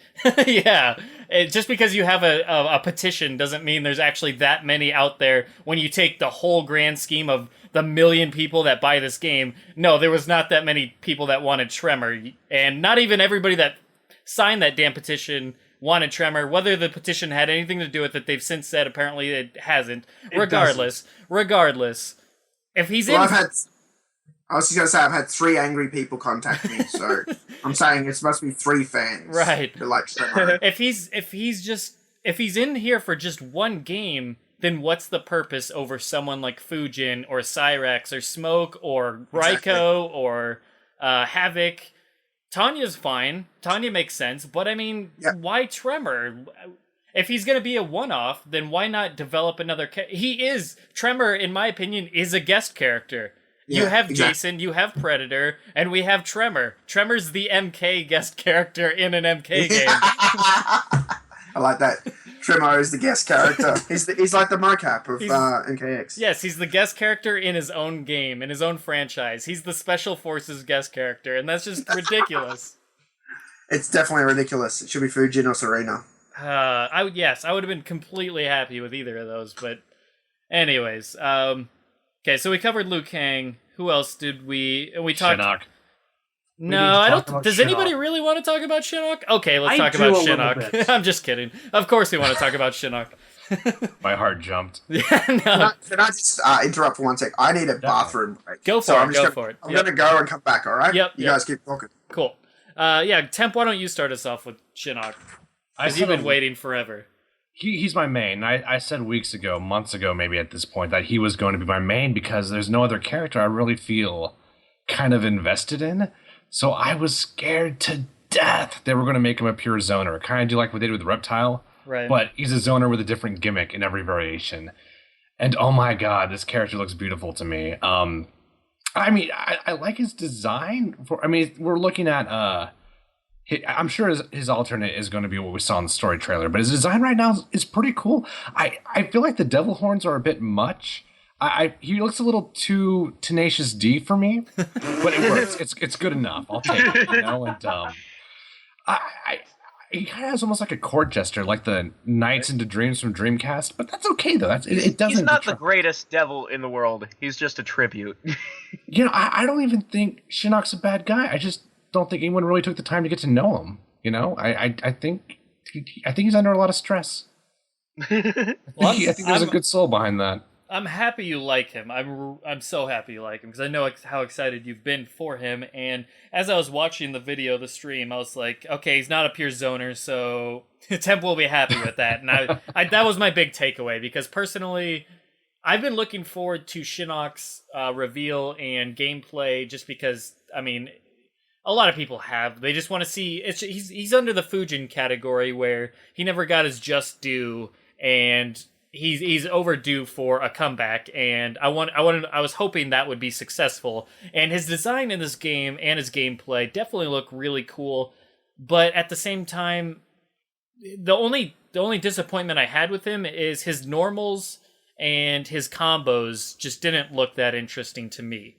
His specials and his variations were great, but I don't know that they showed us a lot of his normals. Exactly, and it's not like I don't say that as in, like, we've seen everything he has to offer, and that's my final grade, but just from what we've seen, his normals and his combos just weren't doing it for me. They seem kind of uninspired, so to speak, because just his variations were really, really cool. I loved the way I loved each variation I liked. Honestly, there wasn't a variation I disliked. I thought from top to bottom he looked really good, but for some reason his normals just, a lot of people use specials, their special powers in their normals, and I didn't see a whole lot of that with him thus far. So maybe they just didn't show off his like combo his combos as best they could have. But yeah, Shinnok... Yeah, I just feel like we didn't see a whole lot of his punching and kicking. They were more showing off the practice mode, and that's what sort of bummed me out about it. It was the juggles and the spacing. I think we saw more than... If he reminds me of anyone, Necromancer specifically reminds me a lot of Sinestro in terms of the startup and the spacing. Maybe to a lesser extent on the projectile game, but I don't know. He looks like a lot of fun, and I feel like I'm not going to be restricted if I pick this character. I'm probably going to use Imposter. That's probably going to be my main variation. Just because I feel like the Bone Sickle one just kind of looked lackluster. I'm like, well, okay, what's my best option here? And nothing really... He looks like a shittier Aquaman, if that makes any sense, you know? And that's not terrible, I guess. But he has Rain Standing 3, which would have been a really good move in MK9, but it's negative, really negative for some reason on block. And God forbid Rain have any pressure options in fucking MK9, but that's neither here nor there. So I think he's going to have some dangerous shit up close if the frame data serves him justice. That's what I'm thinking. And like I said, his design looks good in really both costumes. I mean, I think they went a little too far with the devil thing in his current design on the select screen. I mean, they might as well give him a tail and a mustache, because why not?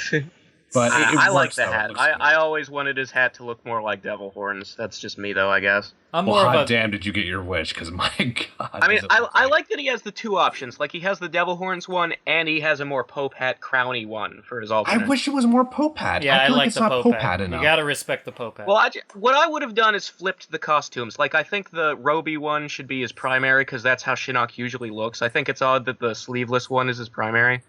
Yeah, same here. The devil horns put me off a little bit. Otherwise, I was really, really feeling this costume up until I saw those. There's no question, but I'm probably going to be using like the classic / alternate for every time I use this guy. And out of his variations, I'm probably going with Necromancer myself. Nothing particularly wrong in my eyes with the Bone Shaper one, but just I really just want to smack people around with giant hands. That, to me, is the Shinnok experience.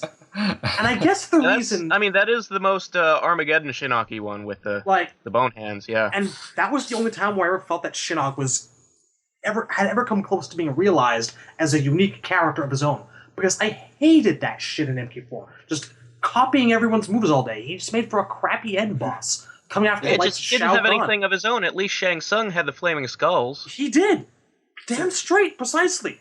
And I'm a little bit weirded out about this imposter variation, which leads me to go back into my Fox Mulder territory, because now he's got the flaming skulls from the ground, and he's got Shang's they're not flaming skulls, though. They're move property. Just amulet blast. They come from direct.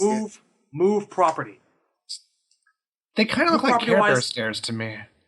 Well, here's what I like about the way they did the amulet blast specials. It reminds me of his moveset from Mythologies, especially because he can cancel the other guy's projectile with his fireball, and that sort of reminds me of the force field he had. That's fair. I'm just kind of wondering though, move with flaming skull properties, Shang Tsung's pose, name is called Imposter. I'm going all Fox Mulder here, man. I can't take it. If this is Shang, I'm going to fucking lose it. It's only called Imposter because he steals move. And he gets one move, and it behaves different. Like, he does sort of Quan Chi's hypnosis to get the move, and he can only get one of your specials, and he uses it once, and it's gone. Which I think is awesome. I love really that. Well, I think that's a cool property. Yeah, I love that. The thing I love about it is because they took something that was really unpopular in MK4, and not only did they make... I mean, just the fact that they did it is funny to me, and I like that for some reason, but... It functions in a much more interesting way, because with Shang, you steal a soul, you have 10 seconds to wreck shit. And if you can't do it, that's, tears all day. But with Shinnok, you get inventory. You actually have resources that you can manage and use. And I hope you can stack it. I don't think you can, but if I could stack like 4 freeze balls, that would be so interesting. Like, I really like the idea that they went with the idea and they weren't ashamed of it and they ran with it. I think that took a lot of balls, and it looks fun. I love resource management in fighting games. That's one of the cool things I sort of like about their design philosophy right now is that they do find places to work in the references. Because, I mean, he's got that. He's also got the long spear in his X-ray. Right. And what an X-ray that is. Yeah, that's a hell of an X-ray. That bitch slap. Dude, that was great, love it. Like that fucking De Niro backhand right to the face. Oh my God. I was at work and I was fucking squealing with happiness, dude. Like, I work in an fucking love office. that. You can't so do much that. character in it. It's like, how dare you even fight me? I'm fucking Yeah. Shinnok. I think my eyes lit up when that backhand came across. I hope his combos are just full of like him slapping the shit out of his enemies, looking like he's not even giving a fuck about trying. I Just didn't even reminds me- dismissive. It reminds me of the Striker attack in the intro of Armageddon, where he just punches Yeah. Mileena in the face, and he's the first guy on the Temple of Argus. It's like, "Pah!" Best part of Armageddon right there. Yeah, that was awesome. Fuck you, I'm off. Yeah, I didn't that's even need a second part of the X-ray. After the slap, I just wanted the opponent to start crying and giving him money. Like, that was my favorite part.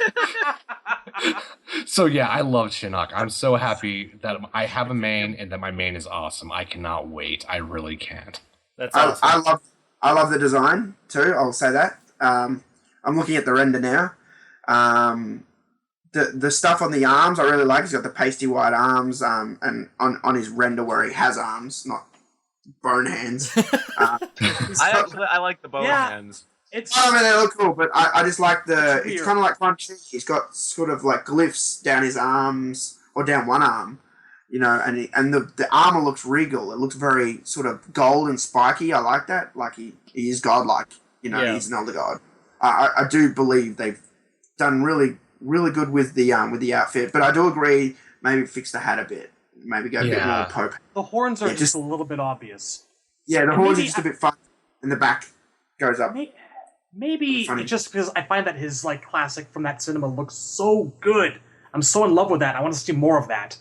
I just think I'm glad that we have both, because I've always sort of Definitely. like in Armageddon, his Pope hat sort of looked like it was going in the direction of being horns, but it was just a little bit shy of going all the way with it.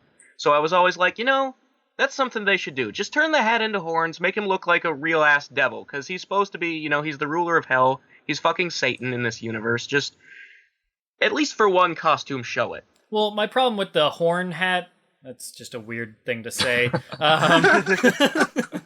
That's the name of the episode. I'm just Or gonna not. call it horny.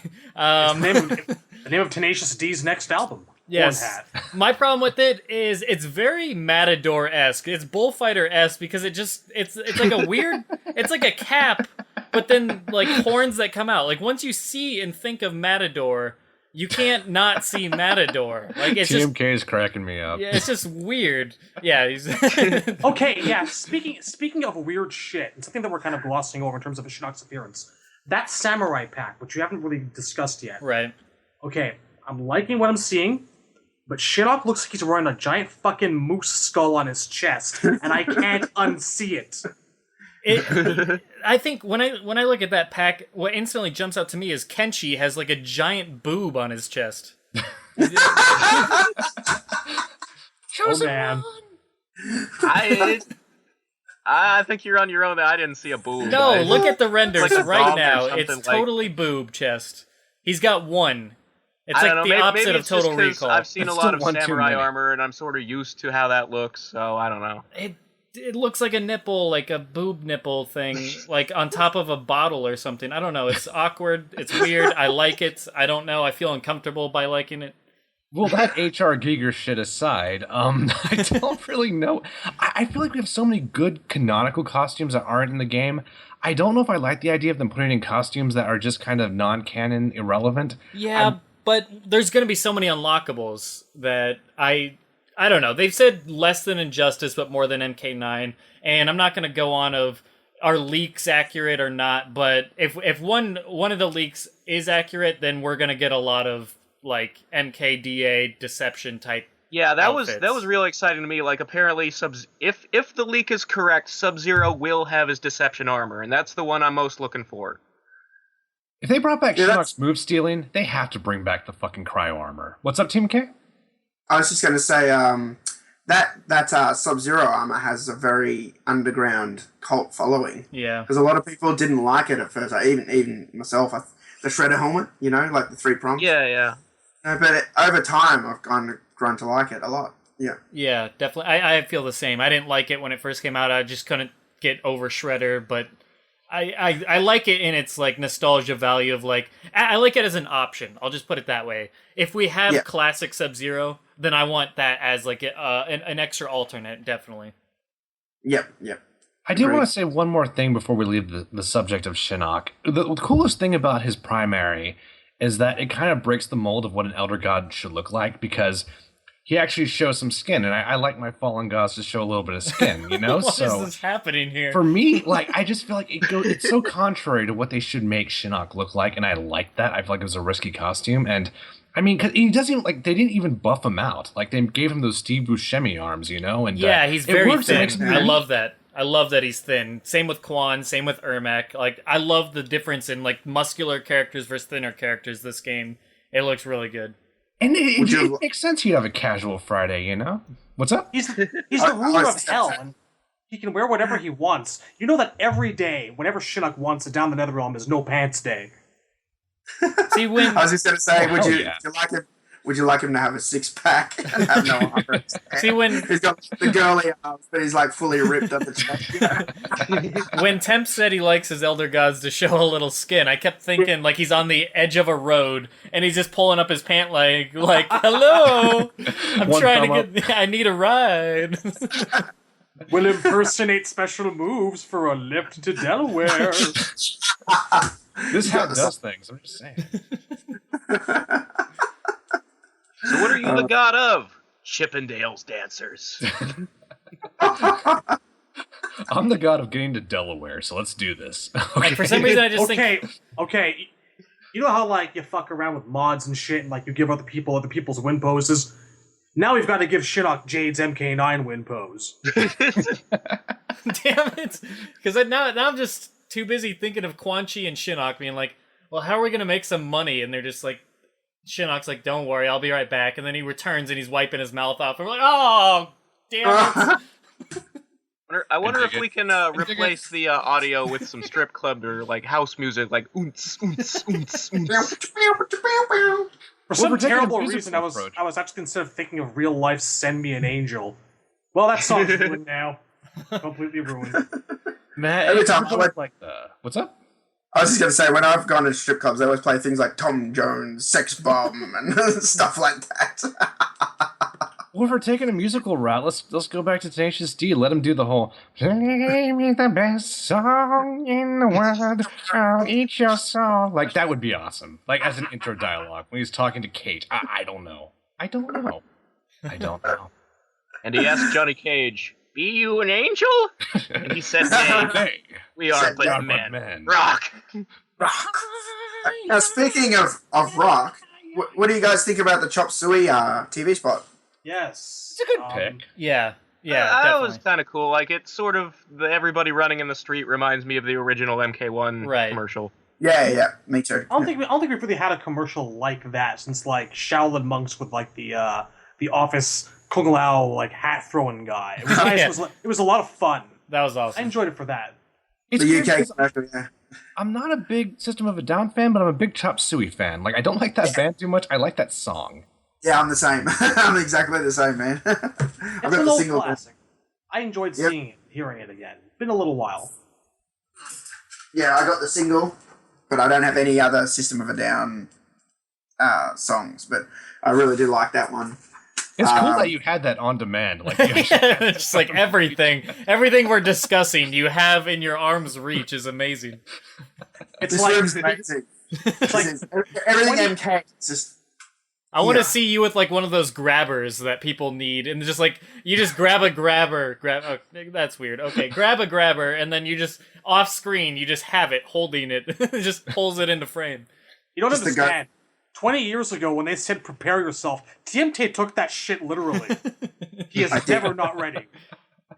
I'm always ready when it comes to MK. Got all the classic fight stick there. I got the soundtracks down there. I got some MK DVDs up here. There's some games up there. So MK9's up there. So yep, gotta be prepared. Just to give the viewers some context, or the listeners some context, we can TMK's on videos, so we can actually see what he's Right, doing. right. Like, in case they're confused, and We just we're have all security picturing our own cameras in TMK in our TMK's head. house for some reason.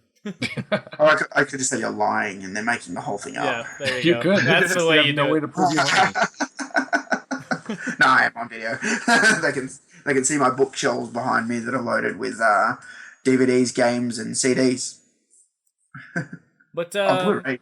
Jeez. I'm trying to think what else in the streams we haven't really covered. They showed a faction kill, which looked really cool from the Special Forces. I'm excited to see. They said several faction kills for each faction. I'm really excited to see Lin Kuei and Brotherhood of the Shadow and those types of faction kills. I think in the White Lotus. I guess you get a new one every time you rank up, so I wonder how many ranks there are, like 4 or 5 probably. I got something. I was just gonna say. I think there's more ranks than just 5. I don't. Did they say that exact phrase that you get one every time you rank up, or did I thought they just said you get one for ranking up? Like you'll just get a few I mean, as it could be ranking like up. 20 ranks, and you get a finisher every 5 ranks. Right, or something right. Like that. I don't know. That's what I'm thinking for sure. I was just gonna say, one thing I did a video about was the region locking on MKX. Oh yeah. You know, and they were, and I found it very confusing when they talked about the faction stuff this morning because they were like, you know, Mortal Kombat around the world. They actually said that, and I actually, before this came out, in my video about the region locking, I said it felt like they were going for a global thing, and this morning's video confirmed that they were. They were saying, you play Mortal Kombat with people around the world. I'm like, bullshit. The game's locked.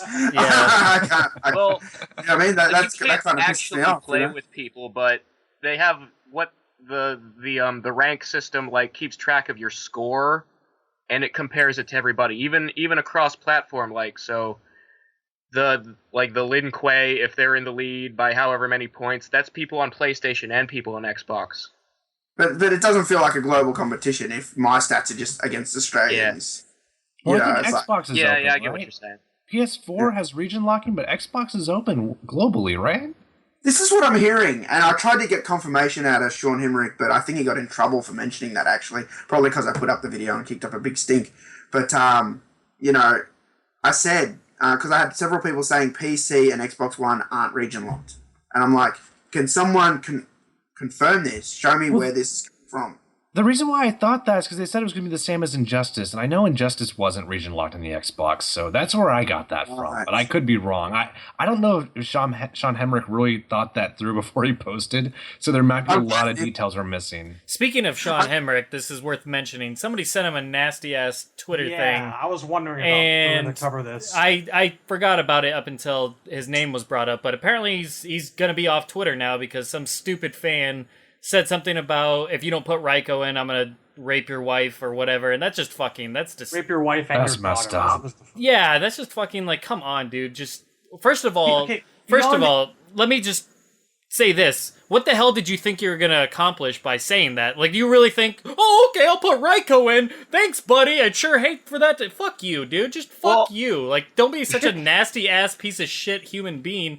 Go and like fucking grow up or whatever. I don't know. It's just people like that just disgust me. I don't know. Here's the thing, you know, these people are professional developers. They don't live in the same like world that like a lot of people on the internet who have grown up with it in this kind of 4chan underground shit humor go, and oh, I'll rape this, I'll rape that. Rape is a funny word to throw around, and everyone gets mad. I'm not sure funny. the tweet had the word rape in it. I thought it just said, I'm going to come there and steal your wife. It said rape razor. It really did.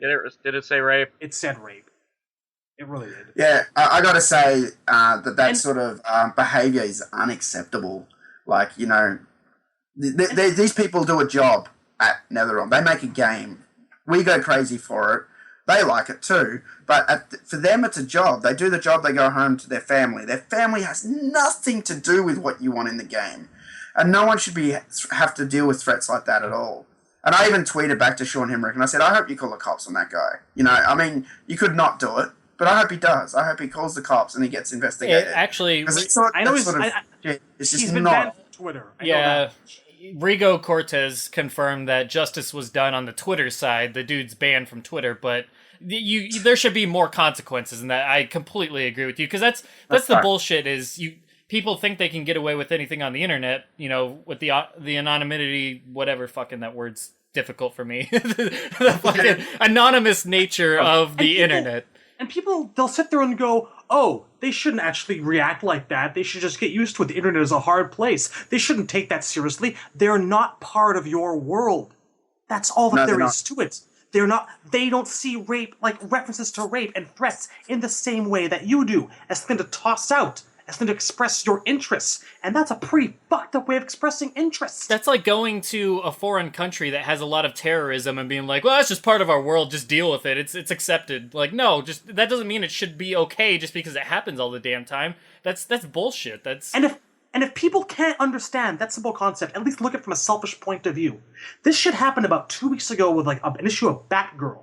For some perspective on this, Batgirl right now is like the series. It's kind of geared towards a younger audience, and they're having this Joker month this month. Right. And what they did this month was the special cover for Batgirl was a reference to The Killing Joke, where you have like the Joker, and it's a really dark image, and it's like the Joker, holding her, and he's got a gun around her arm, and she's crying, and she looks fucking terrified. And they got some grief because of that. But things were still proceeding as planned. Until people went, if you don't put out this cover, we're gonna fucking rape you, da-da-da-da-da. All that this shit does. And after that, they pulled the cover entirely because those threats were made. Well, you'll find nobody on the internet. Is all you're gonna accomplish by saying shit like this is counterproductive to your own goals and desires. You are not gonna get what you want by acting this way. Quite the fucking opposite. Grow up, get some perspective. Ugh. See, what I was about to say is, that attitude you'll find with the Batgirl cover situation, nobody is a bigger hypocrite than these people who claim to be interested in social justice, and like these people who claim to be feminists and they're against misogyny. First of all, that cover's not misogynistic. The argument was, well, other characters, like male characters, don't cry and look terrified on their covers, and that's not true. I can point you to a million Batman covers where Batman looks scared, or is like in, that kind of danger. Right. But it's, these people on the internet, these mostly like college-age girls who don't have a lot of real-world experience, and, just blow everything way out of proportion, and this is a big problem in comics and video games right now. Another good example that's that's pretty recent still was last year when Spider-Woman was drawn to have like her ass cheeks really defined in the pose she was in, where she was like in a Spider-Man is drawn in those poses. No, yeah, they showed weekly. an example of a cover from back in like the 80s or something, and Spider-Man or the 90s, and Spider-Man was in the exact same pose with his ass like fucking super defined. It's just a double standard at times, and it's just stupid, but we're going off on a tangent at this point. Apparently girls want, I understand like looking for a role model and wanting better representation, and I have no problem with like, when we're talking about Sonya and Kitana's MK9 costumes, that's the same thing we're talking about. Those were a legitimate problem. But they go so fucking far with it. It's like, I don't want your female character to ever be in danger or have any flaws. You're asking for a boring story that no one will pay to read. I am really looking forward to the YouTube comments on this video. It's going to be amazing. I can definitely relate because I want to see Shinnok in that Spider-Man pose with his chiseled ass and everything. Yeah, with a little skin showing preferred. What do you got to say about that YouTube Maybe comment? A stripe across his eyes, just for good measure. Will he have the runes on the cheeks, though? Oh, yeah. I can tell you what they'll say. They'll say, Shinnok with his shirt off is not a female fantasy, it's a male power fantasy. The ultimate question is, will he slap you before or after you give him the money? I have this theory that he keeps the amulet between his ass cheeks to keep it warm. But that's just me. Oh, God. So many bad mental images you're creating here.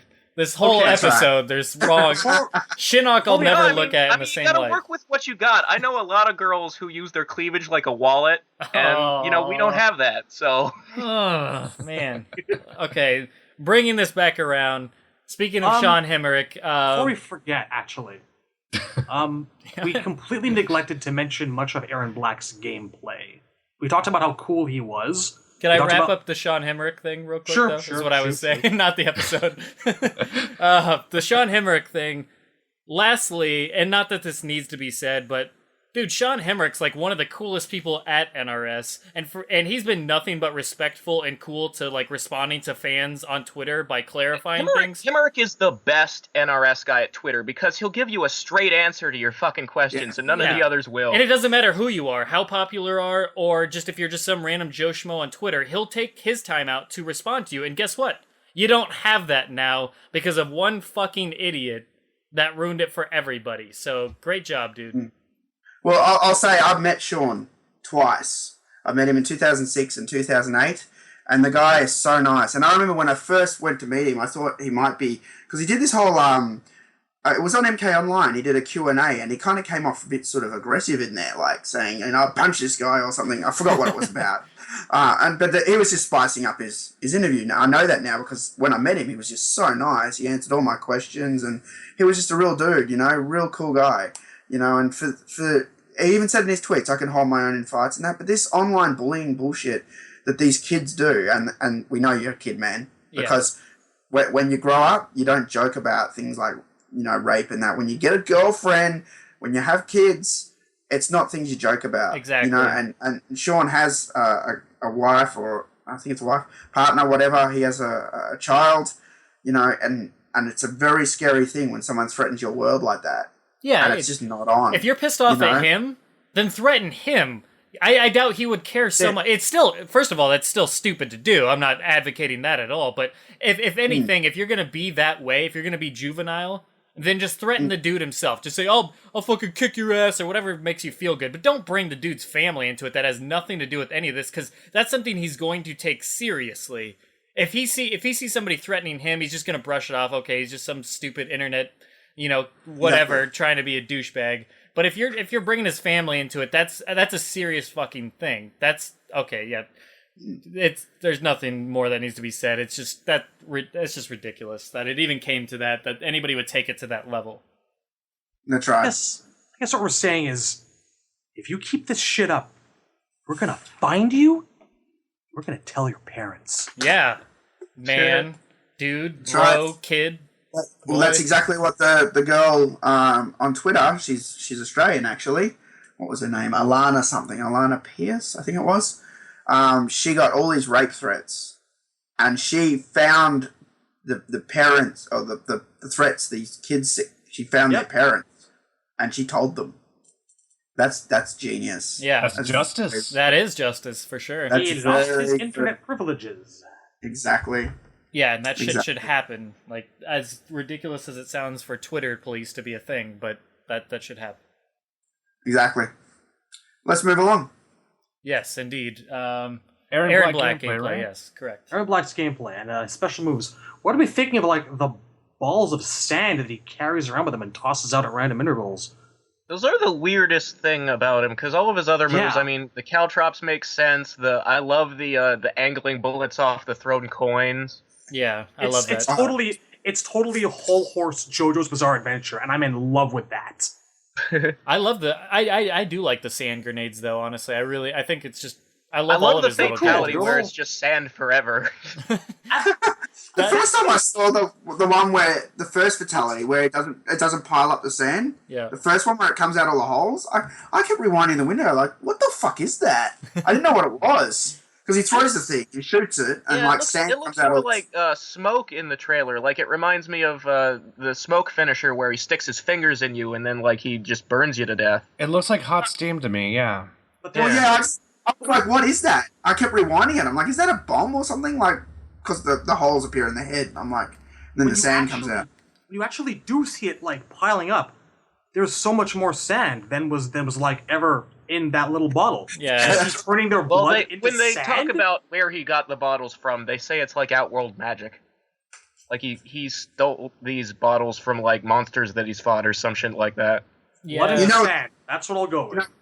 You know what they look like? If you think about it, they look like Cyrex's bombs before he became a Stop cyborg. it. That's Don't exactly what I say thought. that. You're Human gonna Cyrax's upset potion me over bombs. here.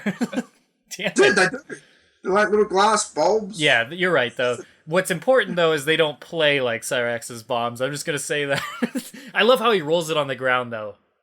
Yeah, that's awesome. Yeah. Big fan of things going along the ground. Devora has the bugs going along the ground, too. Right. because it can go under things. You know, like Raiden's, if he has two lightning things arcing, the bug can go right under. I love that you mentioned that, because one of my favorite things about Frost and Deadly Alliance is her slide goes under the projectiles if you time it right, which was always awesome. Yep. No, that's very cool. Things going on the ground. But as far as his gameplay, I really liked his gameplay. I told Django when I was talking to him doing the review, which actually isn't up yet, is from top to bottom, Erron Black is one of the most solid characters in the game, because all three of his variations look like a lot of fun. Design-wise, he's a lot of fun, and just his moves in general and the way he's presented, like even his stance, as TMK was talking, where he holds his hand just right by his gun, like when somebody's about to draw in a standoff, and he twirls his fingers, like he does the like little twitchy fingers, like he's about ready to grab it. Like there's so much flavor in this character. They really hit a home run with this character. From top to bottom, he's very solid. I'm really impressed by him, and his gameplay all looked really fun. The Tarkatan blade is really interesting. It just looks really fun, honestly. I can't believe that they bring the Deadly Alliance bleeding effect back for that one move. It's amazing. And that's right. I agree with that. When they announced that, I was like, that's awesome, because I was always annoyed that never came back. I loved that move, the impale move, where you impale them and they slowly bleed out. That when we reviewed the stream live. I think the reason it never came back until now was the way it happened in Deadly Alliance was kind of broken. Like, you could just stab them once and then turtle the rest of the match and win. Since it's only temporary effect now, that's better. No, but that's what's good. It makes them offensive. I think that's good. It makes them have to attack, you know? It makes them, you can't just be, all defensive. It makes you have to get in there, otherwise you're going to bleed out. I thought that was cool. I could get that, but the rate at which you bled out in MKDA was nuts. I think you had something like, I don't know, the better part of 20 seconds to get in there before you dropped dead during a round, and that was a bit much. Well, I guess they could have been much slower. That would have been okay. Yeah, agree. Yep. And but I love that move. I love that move too. And speaking of damage over time moves, he also has the caltrops, like we were talking about earlier, which are absolutely awesome, and especially like TMK was mentioning before, that they stop a run. I just think that's an ingenious mechanic to implement. Yeah, just step in. Well, go on. Yeah. I was just going to say, things I love in MKX, the moves that stop a run, the moves that take away your super meter, the move the variation that doesn't let people come near you. I love those variety. Three little awesome. Variety and different mechanics. It just changes the whole way you play. And I'm not even a tournament player, but I can see how it'll work. Right. And it will change the whole scene, the way it goes. I think Reptile's going to be a really upsetting character for people. I think Erron Black's going to be a really upsetting character too, and I think Kang Jin will, with that meter burn move. That's messed up, because that means there are no enhancements that they can do if you take the whole bar away. It's very interesting mix up. Yeah.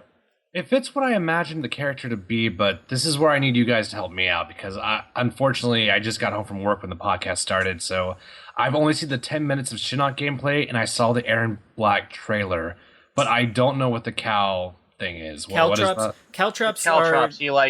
He pulls a handful of spiky things and drops them on the ground, and then if you're running, you stop in them. If you're standing in them, you slowly take that's damage. sick. Did you ever play Arkham City at all?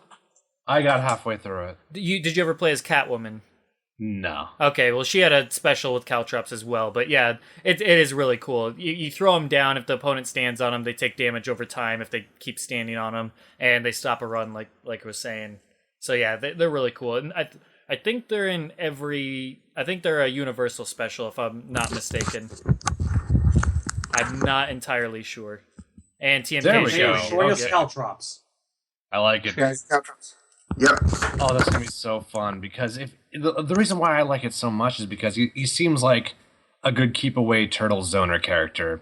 If you don't want your character to get in, shut down their best mobility option, which sounds like run at the moment. Yeah. So yeah, that sounds brilliant. He had an anti-air too. I think it was a quick double, diagonal double gunshot, if I remember right. The enhanced, the boom, boom, boom, boom, boom. And not only that, he also has the anti-air when they actually jump in close for a cross-up. He can throw up sand in the air. The sand kick. That's awesome. And he has that jumping dive kick sweep thing where he shoots them while he's sliding under them up in the air. He has Batman. So slick. Yeah, he has Batman slide from Injustice, so he does like a sideward slide, and also he has a running drop kick of some sort that we saw I in love the the drop gameplay. kick. Like he just full on double stomp drop kicks them in the chest. I saw that in the trailer. That looks sick. Yeah, And the backwards rifle range move. That was my personal. Oh yeah, the rifles cool. yeah. Shoot, Slowly backing off, taking a couple Boom, shots. boom, So boom, good. yeah. And the enhance was boom and up high, so they can't jump in as yeah, well. low, medium, high when the enhance. Yeah, that's boom, so boom, awesome. Yeah, yeah. And I think the reason why people like this character is like he looks a lot like you said, Clint Eastwood and John Wayne, but he's not those characters. He wasn't guested as like Clint Eastwood in the Kombat Pack. Do you know what I mean? So he was just a character inspired by movie characters rather than be in as an actual movie character, which is old school Mortal Kombat. Yeah, definitely. All the MK 1 through 3 characters are like inspired from 80s, 70s movies, which is That's perfect. why I'm falling in love with the guy. He's bringing back some of the things I used to love that MK used to always have. Inspiration from, like, film icons. And it's about time someone did, like, a cowboy justice in a fighting game that isn't whole. Yeah, it's like It is a shame that Nightwolf's not in this game just so you could have the cowboy versus the Indian. There you go. Oh my god, ow. Oh my god. I think that's kind of cool. You know, I can see that being a thing. Yeah, that would have been awesome for sure. I think that's a good thing about MKX in general, is we're going back to using references for characters again. Like, even though I love the 3D era, I feel like MKX is doing a little better in terms of taking a cult reference, mean, Thunderdome. Yeah, The or- references in the Alright, 3D chill. era Please, were... They tried to go more kung fu-y, like, Bo Rai Cho is the drunken master, that's obvious. That's true, yeah. Shujinko looks like Pai Mei from Kill Bill, and Keanu Reeves for Cobra is the villain from Karate Kid. It's just the problem is they stuck him on characters that didn't have anything else going for them to keep it going, and I think Erron has a lot more to work with. I'm still waiting for someone to actually wield a flying guillotine weapon. It's got to happen at some point. While we're here, actually, we forgot to mention a couple of Mileena's variations, like the one that she has centered around biting people to death, which I'm in love with. Gross, nasty, but hilarious. And her fatality. Oh, her fatality was awesome. The corn on the cob thing. Oh. The sound effects and everything Mileena does, so gross. It's awesome. You know, though, it's gross, but at the same time, it's just sort of funny, casual, and not as horrifying as others like Ermax. It seems like a relatively lighthearted fatality. I found myself actually giggling. I thought you were gonna say I don't know. I thought you were going to say it's kind of hot. I like my women chewing my face off. It's just a thing. Just a little bit. And also, we also saw my motor Sub-Zero's running. second fatality today. Oh my gosh, Sub-Zero's second fatality was fucking awesome. Oh, that was great. You know what I like about it? I like the fact that it is reminiscent of early MK in its simplicity and its elegance and its use of a basic special move property. It's an extension of his ice puddle, but made doubly lethal without him, trilogy style uppercutting someone 20 feet into the air and falling down on it. It feels like a natural, quick, efficient way to kill a guy with an emphasis on style. It is perfection. Yeah, I totally agree. Quick, stylish kills are my favorite fatalities. Exactly. I love sometimes when they're drawn out, but I'm more a fan of the quick ones, and it's probably because I grew up in the arcades. They were all quick, But that fatality, when I saw that, I went, "Oh, that's fucking awesome!" And I've only said that for 2 fatalities. That one and Scorpions. And Scorpions is a long one this time, but it's so creative, that fatality, that I had to say that's wicked. But I love this Sub-Zero one. Just freezes all of the spikes are all on different angles, and then just pushes them down, and then finishes them off by jumping and riding them, like Tyler said, like a skateboard, which I thought is just excellent. Yeah, I said this in the live reaction and the review when in an earlier episode when we were doing like a graveyard shift, which is where we just bullshit about anything late at night, usually around this time actually. I came up my Sub-Zero X-ray that I came up with is he creates an ice slide like he does in Deadly Alliance where he rides on them, but he rides their face into a bunch of ice spikes because I feel like ice spikes are incredibly underused for Sub-Zero. So this is just like perfect because we get the ice spikes and he jumps on them like a skateboard. So it's perfect. I was so happy with this.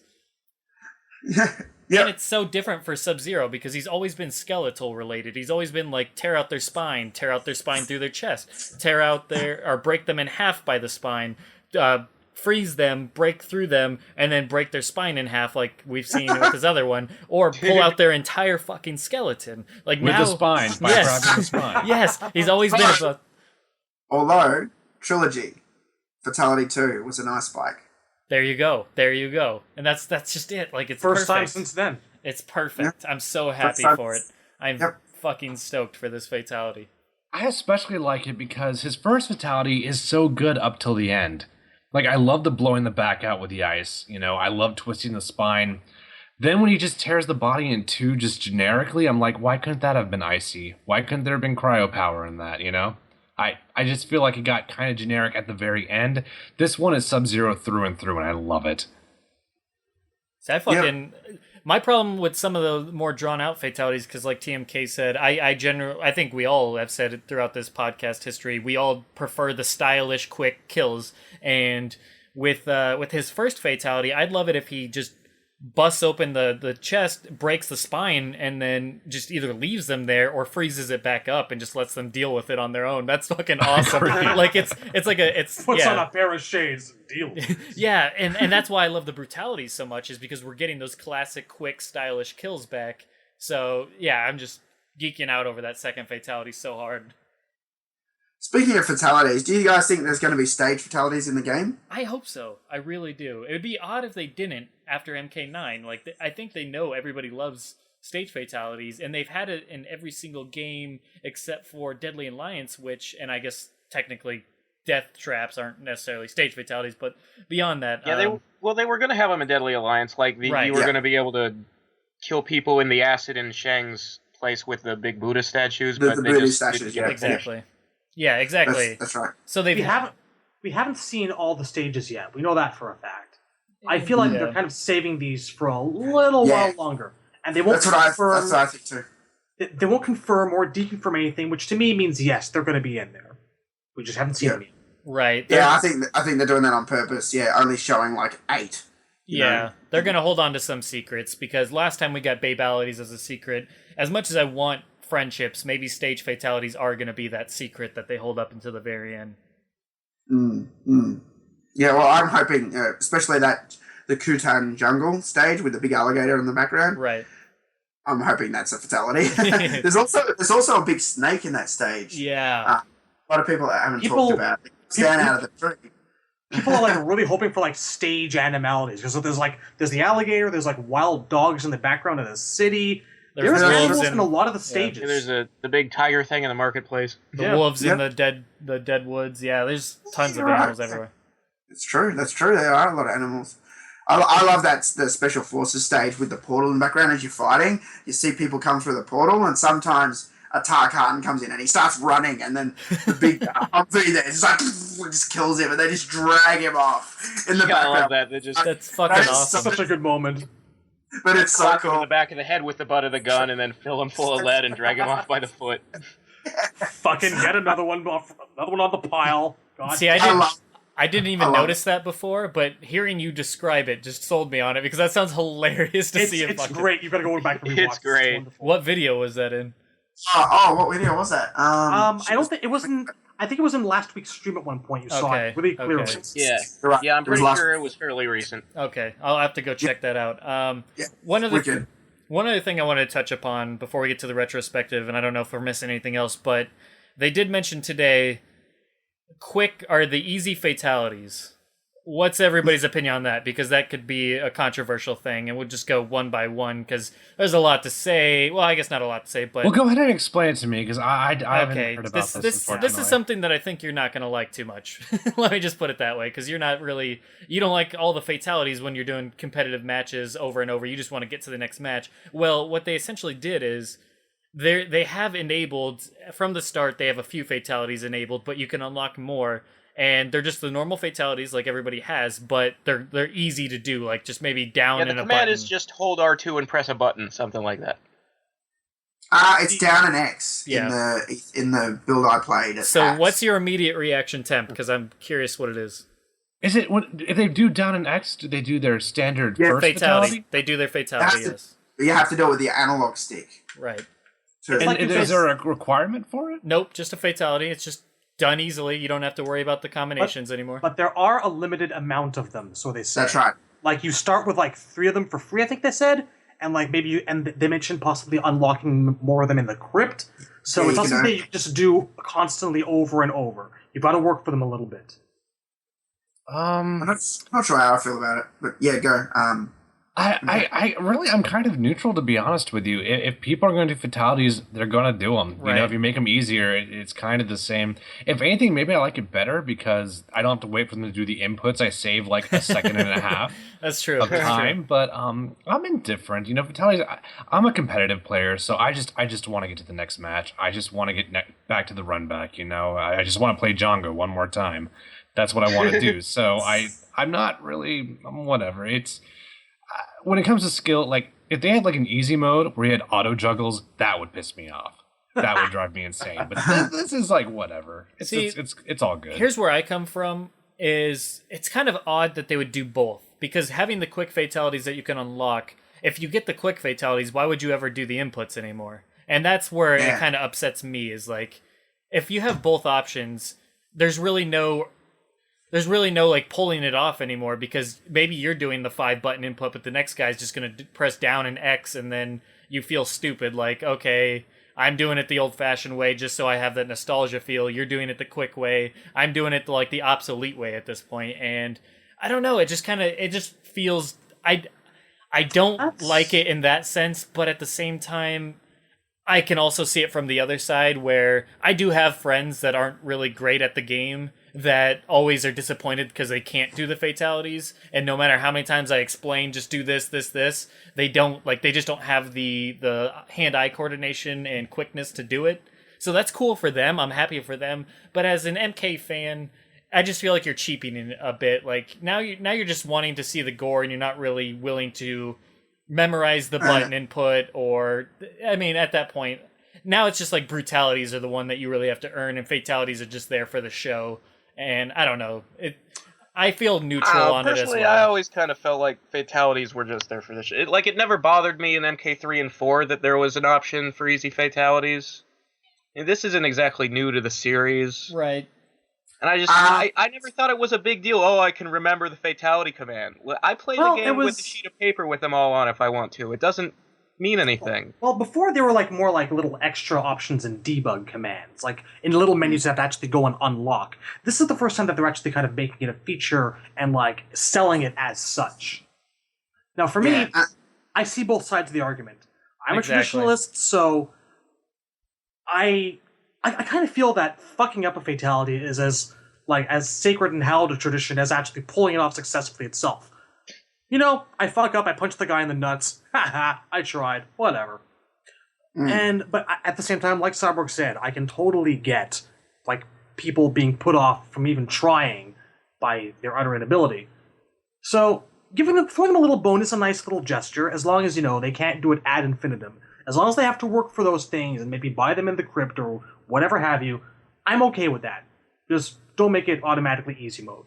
So on the whole, I'm optimistic about it. It's nice for them. It's a nice thing for them to do. Let me throw one more thing in before TMK chimes in. I feel... I'll throw this out. It would bother me less that that's a thing if it was only offline versus that you can do it like that. Or in single player, obviously, as well. But online, I want to work for it. I want to do it classically. And if somebody gets a fatality on me, I want them to do more than just press down X. Because if I'm going to watch it, I want to at least see them try and get it right, than just them pressing down an X and getting it automatically. That's just how I feel as an MK traditionalist in that sense. So if it's just versus when you're playing with your bros, couch combat, or if you're going through you're going through the story arcade ladder and you want to do them on your own fun time just to watch them, perfectly fine. I'm okay with that. But if I'm online, I don't want to be fatality'd every time because and just having them doing it so simply, because then, like I said, I'll just feel stupid that I'm trying to hold on to MK of the past, so to speak. But that's my take. Speaking of, sorry, well, go on. That's right. My take is like what you said. In the old days, in the arcade days, there were no menus. It started on home systems. You could unlock them and do easy fatalities. You know, in the arcades, you had to know it. You had to earn it, and you were respected if you knew it. And now, the fact that I understand some people can't do fatalities or they're casual players, but for me, if they want to do it, you got to learn it. Do you know what I mean? And while it might be fun for them, after you do those easy fatalities a lot, it gets boring. It's not as exciting anymore. But when you actually earn it and get it done, you know, it's a lot more fun and you start to like the game. So I'm not a big fan of the easy fatalities, I got to say. Not a fan. Well, Maybe it'll give an incentive to learn, I hope. I think that, like, it's not going to be every fatality has an easy version, so I think it'll be like, oh, he did Scorpion's first one, he must have used the easy command, whereas if you pull off the second one, it's like, oh, he actually knows. But do we know that for and sure? That'll be sort of the... They just said we start... That'll be where the skill marker comes in, and then you can tell. I'm pretty sure that we saw a menu in there, and they had them, like, one character was both listed under easy fatalities. I might be wrong, though. That's what I'm saying. I mean, that could also be a dev build. We don't really know. I'm just guessing. Right. Maybe. We'll see. Well, to expand upon what TMK said, back in the day, fatalities felt earned, so it felt good when you did them. Now, this doesn't really create the problem, it just kind of compounds it. Fatalities don't really feel earned anymore. The information is readily available. I feel like the window of time you have to execute them is longer. So, I mean, that's why I'm kind of neutral toward this, you know? I feel like it's an old problem with a new skin on it. And I guess if I had any criticism, it would be this. If down to X is the fatality, that means someone could teabag me for 5 seconds and cancel into a fatality.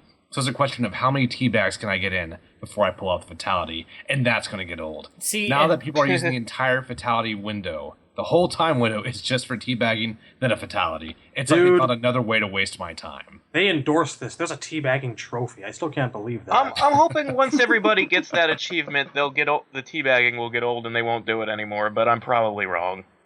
Unfortunately, there wasn't even an achievement in MK9. It was still all over the place. And just that you said that, like, the fatality window's longer and now we're making them easier. They should have done the opposite. If anything, they should have made the fatality window shorter, like in the old game, so that way it's still a challenge, so that way you see them less, but those that actually do it are rewarded for, you know, being able to pull something like that off.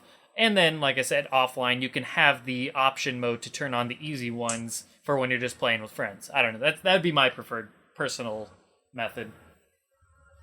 But if nobody else has anything to add to that, it sounds like it's time to get into the you son of a bitch. Love you. No. Did we son of a bitch. I don't really remember it well. I might have been drinking. But did we go into depth about Quitalities and our opinion on them last time? Because I don't think we did. We can cover it, but I don't have much to say personally. I think it's cool, it's fun, but it's not going to solve the problem of people quitting out early. Nobody's going to be playing and they're like, dude, I just want to totally rage quit right now, but I'm going to stay in so my character's head doesn't pop off. Nobody's going to feel that way. They're still going to rage quit. But at least this way, the guy who didn't disconnect gets the win. Yes, there's closure involved, so they're solving half of the equation. That's not only the win, he gets a flawless victory, remember? Yeah. There you go. That's awesome. True. And that's going to push their stats way up. Yeah, true. So I think it will discourage people a bit. I think it's awesome. I hope you're right, because I hate rage quitting like that, so hopefully. That's what I want. I want for it to actually have an effect on the stats, although, just the satisfaction of seeing you rip your opponent's head off is nice, but no, if it's actually got a good stat boost, then yes, I'm all for this. I'm for it if it works. The problem is KI tried to do this with the jailing system. Yeah, and they were jailing the wrong people. So if my head blows up when I didn't rage quit, then I'm going to be like, what? No. Well, the guy from Shawshank got the put jail in jail. thing was more complicated and hard to work out. This is just somebody disconnected, you died. But it does sort of raise a question: how can it tell who disconnected and who doesn't? Because when we're playing 9 and one of us disconnects, it'll be like we'll be in a King of the Hill room, and if I disconnected, it looks to me like everybody else disconnected, and I'm still in the King of the Hill room, but you guys are now in a separate one. Yeah. I'll tell you something funny. I played a game of Mortal Kombat 1 on Arcade Collection with MK Dan. You guys know him from Luxembourg. Right. He needed a trophy, so I jumped on quickly, and we were playing, and I was Kano, and he was Sub-Zero, and he beat me, and I heard through his... because we were on Skype, I heard it say Sub-Zero wins, but on my screen, I wasn't dead. Yeah. And I was Johnny Cage, and I beat him up, and I was like, Johnny Cage wins, and then I went round 2 fight, and I was like, what the fuck is going on? and then I won, and he won too on his end, but as soon as I fatality'd him, it froze his game. Jeez. It's like, what happened? And I'm like, I killed you. That's what happened. He's like, no, I won. And I'm like, no, I won. God, It was hilarious. But I had no idea what was going on. But I know I'm off topic, but I love the idea of Killer Instinct, the jail I had, and Quitality for MK9. But I will say this, me being in Australia and trying to play online with people, every time it said I disconnected, I fucking hated that. Because I didn't. Yeah. You know, it just lost the connection, and it's like, you disconnected, you know, and I'm like, no, I fucking didn't. You know, that's where it gets unfair. Ideally, yes, I agree. There definitely needs to they need to find out a way of being able to tell when somebody purposely quits and when somebody legitimately gets disconnected. But I feel like we're a few years off from that still. But I long for that day because that sucks when that happens. Well, I just think that if you, and I don't know how people rage quit, if they turn the console off, if you push the button, or if you select quit, I think it should send a message to the game saying that they selected quit during the game. Right. Or they push the power button during the game, and then it should correct the stats. And, a lot of rage quitters just pull the plug on their internet and then plug it back in. I feel that maybe the console should send a message saying the internet cable was pulled out, because it could have power for a second or so. Yeah, you know, it could that information. I'm sure it could do it. You know, I feel that maybe like the trigger should be activated to like potentially send a quitality or whatever. Like once X person's life bar goes below maybe 30% in like a second or third round, because I think that's a pretty fair like marker to go. If they're selecting quit or they're pulling a plug, they're going to do it as they know that they're about to lose. Yeah, that's if you make it like health bar trigger, that would be fair. That's a good idea for sure. Because if somebody quits out when the match first starts, okay, nobody really cares. But it's when you're winning and you're about to win, that's when it's the most noticeable that somebody's just rage quitting rather than being disconnected. So yeah, I don't know. I agree with that. For me, I'm not that competitive, so I just feel like I'm just glad that when it disconnects, it doesn't just go black and you're kicked out of the room. It's the match actually finishes, and it doesn't bother me if the other guy saw my head explode and he got the flawless, as long as somebody got something satisfying out of this. Yeah, like I said, it's solving half the equation. It makes the winner feel better, but there still needs to be something that punishes the loser, in my opinion, or the person that quits, I should say. Because like I was saying, it's quite easy for them to have something on the Xbox. If I pull the cable out, it knows that I unplugged the cable. So then straight away it modifies my statistics screen saying I pulled the cable out, or I pushed the off button, or I selected quit from the menu while I was in online mode. Yeah. That's quite easy to do, you know? Yeah, and so other games have done stuff where they know who quit out for sure as well, so it's not... There's definitely something there that maybe they just don't know how to do, but Shadowloo. No, go ahead. I was just going to say, I just think they don't put enough work into it. That's all. Yeah, perhaps. I think they really could, but yeah. Let's all cross our fingers and say our Hail Marys or whatever that online MKX is going to be good. Let's hope the servers and netcode is good. I hope the netcode's good. Please, God, please. Because I've got my good internet now. They've put the fiber optic in on my house, but it's not going yet, but it will be soon. Yeah. Let's just fucking hope that it doesn't goddamn well crash our games if someone disconnects. I have a good connection here. I'm still crashing out whenever there are connection problems. Ugh. All right, Shadowloo, do you have any other things that we have missed? Anything?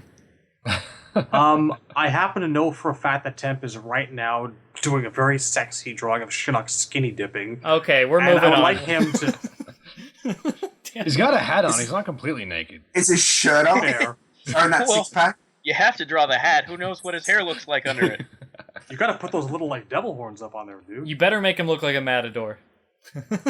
Hat, mustache, it's good. All right, let's move on to the Scorpion retrospective, which, if you're just tuning in for the first time, is where we cover the character's If history. you're starting this YouTube video in the very middle? No, I'm talking about for the first time of the Netherkast. Oh, this is your first episode. Okay, that makes sense. Damn it! You just ruin everything. So bent on revenge, last so bent on revenge. Sorry. You're good. That was perfect. Don't ever stop. Lost soul. All right. Get over here. Come here. Scorpion. It's time. Who wants to start? Let's Razor. Why don't you start us off? Okay. When I was a wee little boy, a much smaller, much younger person, I don't know where this sentence is going. Yeah, I really was wondering. Okay, when I was young, in the arcade days, my two favorite characters were Liu Kang and Scorpion. So I switched to Sub-Zero in the 3D era because his story went more interesting places and stuff like that. But I still there's a fond place in my heart for Scorpion, as much as he's been sort of plastered over everything and become sort of overexposed, I would say. But I still like Hanzo. I think he's got a very strong foundation. You can't really beat the whole Ninja Ghost Rider thing. I do think it's disappointing that his story sort of tends to go backwards a lot, because in MK2 he had sort of gotten his revenge and he became friends with the new Sub-Zero or allies or was protecting him. Something was going on there. I don't know if Sub-Zero was necessarily aware that Scorpion was on his side, but it was nice that Scorpion wasn't so one-dimensional. And then, in MK3, he's sort of like, well, I killed Sub-Zero, and I'm not at rest. I protected his brother, and I'm not at rest. How do I get out of hell? And he just ended up working for Shao Kahn, because it's like, well, Kahn let me out, and he'll keep me out. And then he's all like, oh, Sub-Zero's on the other side? Well, I guess I should, honor my vows and stuff, and protect him again. And so that showed, that he had... he's a good guy. People... A lot of it's because the movie, or, the casuals maybe look at Scorpion and Sub-Zero and they automatically think the guy with the fiery skull head is the villain. People tend to think Scorpion's the bad guy, and he's more of a heroic character in most games, and I kind of like that about him. And he's usually sort of neutral or on his own side, but... Yeah, that's exactly what I was going to say. Neutral. Yeah, but he's still, he's always fighting for, something honorable or something good. You can see where he's coming from, and he never really does things that are villainous. If he's killing a guy, that guy usually deserves it. Bihan was a bad person. He had it coming. But then, MK4, put him right back on that, I gotta fight Sub-Zero and get revenge, because Quan Chi tricked me, and in Deadly Alliance, he's just single-mindedly hunting down Quan Chi, and in MK9, it's right back to the Sub-Zero thing, and they even took out the part where he becomes Kuai Liang's ally. So that's, frustrating. And I think the worst of it was in Armageddon, where, the Elder Gods brought his clan back, but as zombies, so he's all like, fuck the Elder Gods, I'm gonna help Armageddon happen. I'm so mad I will let the universe be destroyed, which is kind of the dumbest motive you could possibly have. What, non-existence, you're into that? Because that's what's gonna happen if, the universe goes away. Where are you gonna live? But I don't know. I think he's on a good path in MKX. I really like this idea of him, sort of semi coming back to life and controlling his rage powers and training Kenshi's son. Getting sort of his own apprentice, his own version of Frost. And I'm intrigued to see where it'll end for him, and especially whether or not he'll actually manage to kill Quan Chi for once. Because I am sick of Quan Chi, I'll tell you that. Yep. And nobody deserves to be the one who gets rid of him more than Scorpion does. But, as we always do favorite costume and finishing moves. So my favorite Scorpion costume is probably Deadly Alliance, because that's sort of the one that looked the most like a ninja and didn't have too much unnecessary detail. And I mean, I kind of like his MKX costume, but something about the face mask, the shape of the grooves in it bugs me a little, and I can't really put a finger on why. And just all the little belts and stuff. I don't know. Something about the simplicity of the Deadly Alliance one appeals to me. The favorite finisher. I mean, I'm going to say the MK4 version of the Toasty, where they run around screaming on fire. All right, I'll chime in next. My feelings of Scorpion. I've always been more of a Sub-Zero guy myself. I just like ice over fire in most cases. And I like blue more than yellow, personally. But Scorpion as a character is very iconic. He deserves his place in Mortal Kombat history. The spear, or kunai, as a weapon is just freaking cool. I like his backstory. I agree with Razor in that he hasn't gone very far since his original story. They started to, I don't know, he relapses, let's just put it that way, in this whole rage aspect. Yes, and I feel like with MKX, this is finally his time, like, okay, let's show you, we're going ahead 25 years, we're spanning 25 years, so show us where Scorpion ends up here, and please, dear God, don't make it a rage-filled, like, relapse again, like in the past. I would be very upset with Scorpion as a character if that's what ends up happening. But if he moves on, he kills Quan Chi or just whatever the case, he moves on from this rage and gains control over Scorpion versus Hanzo, I think that's awesome. So I'm really excited to see where he goes. But as the history of the character, I think his moveset's really fun. I've loved what they've done with his gameplay over the years. I think he's always had fun gameplay and very interesting gameplay. And visually, he looks freaking cool. Like I said, as an iconic character and the NetherRealm Studios logo, it just looks cool. He looks badass, personified. But in terms of like favorite appearance or outfit of his, I really think MKX is my favorite, honestly. He looks badass in MKX.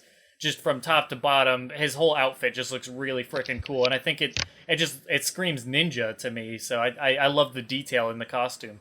So I'm going to go with MKX. I think it looks really cool. Love the hood. The MK2 looking hood just looks absolutely awesome. Or the MK1, I should say, with the hood. And favorite fatality, I'm going to go with the one that I was surprised by because I actually didn't know it was in the game because I don't think it was ever shown before the game. And that would be with MK9. I really like the Nethergate where he stabs his opponent with his spear, which I think is underutilized in a lot of his finishers. He stabs his opponent with the spear, wraps it around their neck, creates a portal or a Nethergate, kicks them through, then they come and they're just a hanging skeleton. Fucking awesome. I didn't see that before the game, and that's a rarity since Deadly Alliance. That was a really late addition, because originally he was going to have two that used the swords, and everybody complained that they were too similar. Right, the one that they cut him at the knees.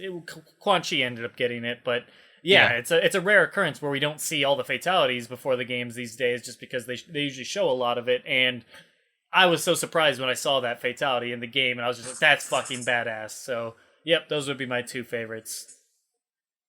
Who wants to jump in next? Okay, if you want. Go for it. So yeah, Scorpion's my favorite character. Like I was saying before, he's very neutral. He's not good, he's not bad. In some games, he's more hero, like Shadowloo was saying. Or was it Razor? Sorry, Razor was saying. Yeah, so some games he's more hero, some games he's not, some games he's more neutral. He's never a bad guy. And I just like the range that Scorpion has. In Deception, he was the hero. He was the hero of the Elder Gods. He was chosen. It wasn't Shijinko. It was Scorpion that they picked. I find that very interesting. They didn't pick a good guy. They didn't pick a bad guy. They picked Scorpion. So I've always liked Scorpion. Always liked his moves. My favorite fatality is MK2, like you said, with the spear. He slices their throat and then cuts them in half. Like, for me, nothing's ever beaten that in fatalities. Like, I love how brutal that is. Favorite skin is probably be MK2 as well. I like it simple. don't like too much armor and stuff on him. I think it can get a bit out of hand, and I guess it goes back to more me liking the sort of classic ninja style. It looks fantastic in this game though, in MKX. I like that he's got a lot of that classic storyline where he comes in with Sub-Zero and says murderer, you know, and is pointing the finger, and he's still not over the whole, you know, his wife and child and clan being murdered, you know. So yep, that's what I think about Scorpion, and yeah, you just can't beat him. Get over here. All right, I guess I'll go next. Well, did we do the... Oh. No, never mind. Go on. He did it. I was like, costume. I was trying to think favorite costume. He just ran through it. Yeah. Okay, yeah. MK2 was my favorite costume. Gotcha. Perfect. Yep. I liked Scorpion a hell of a lot more in the old days than I did during 3D days, for the most part.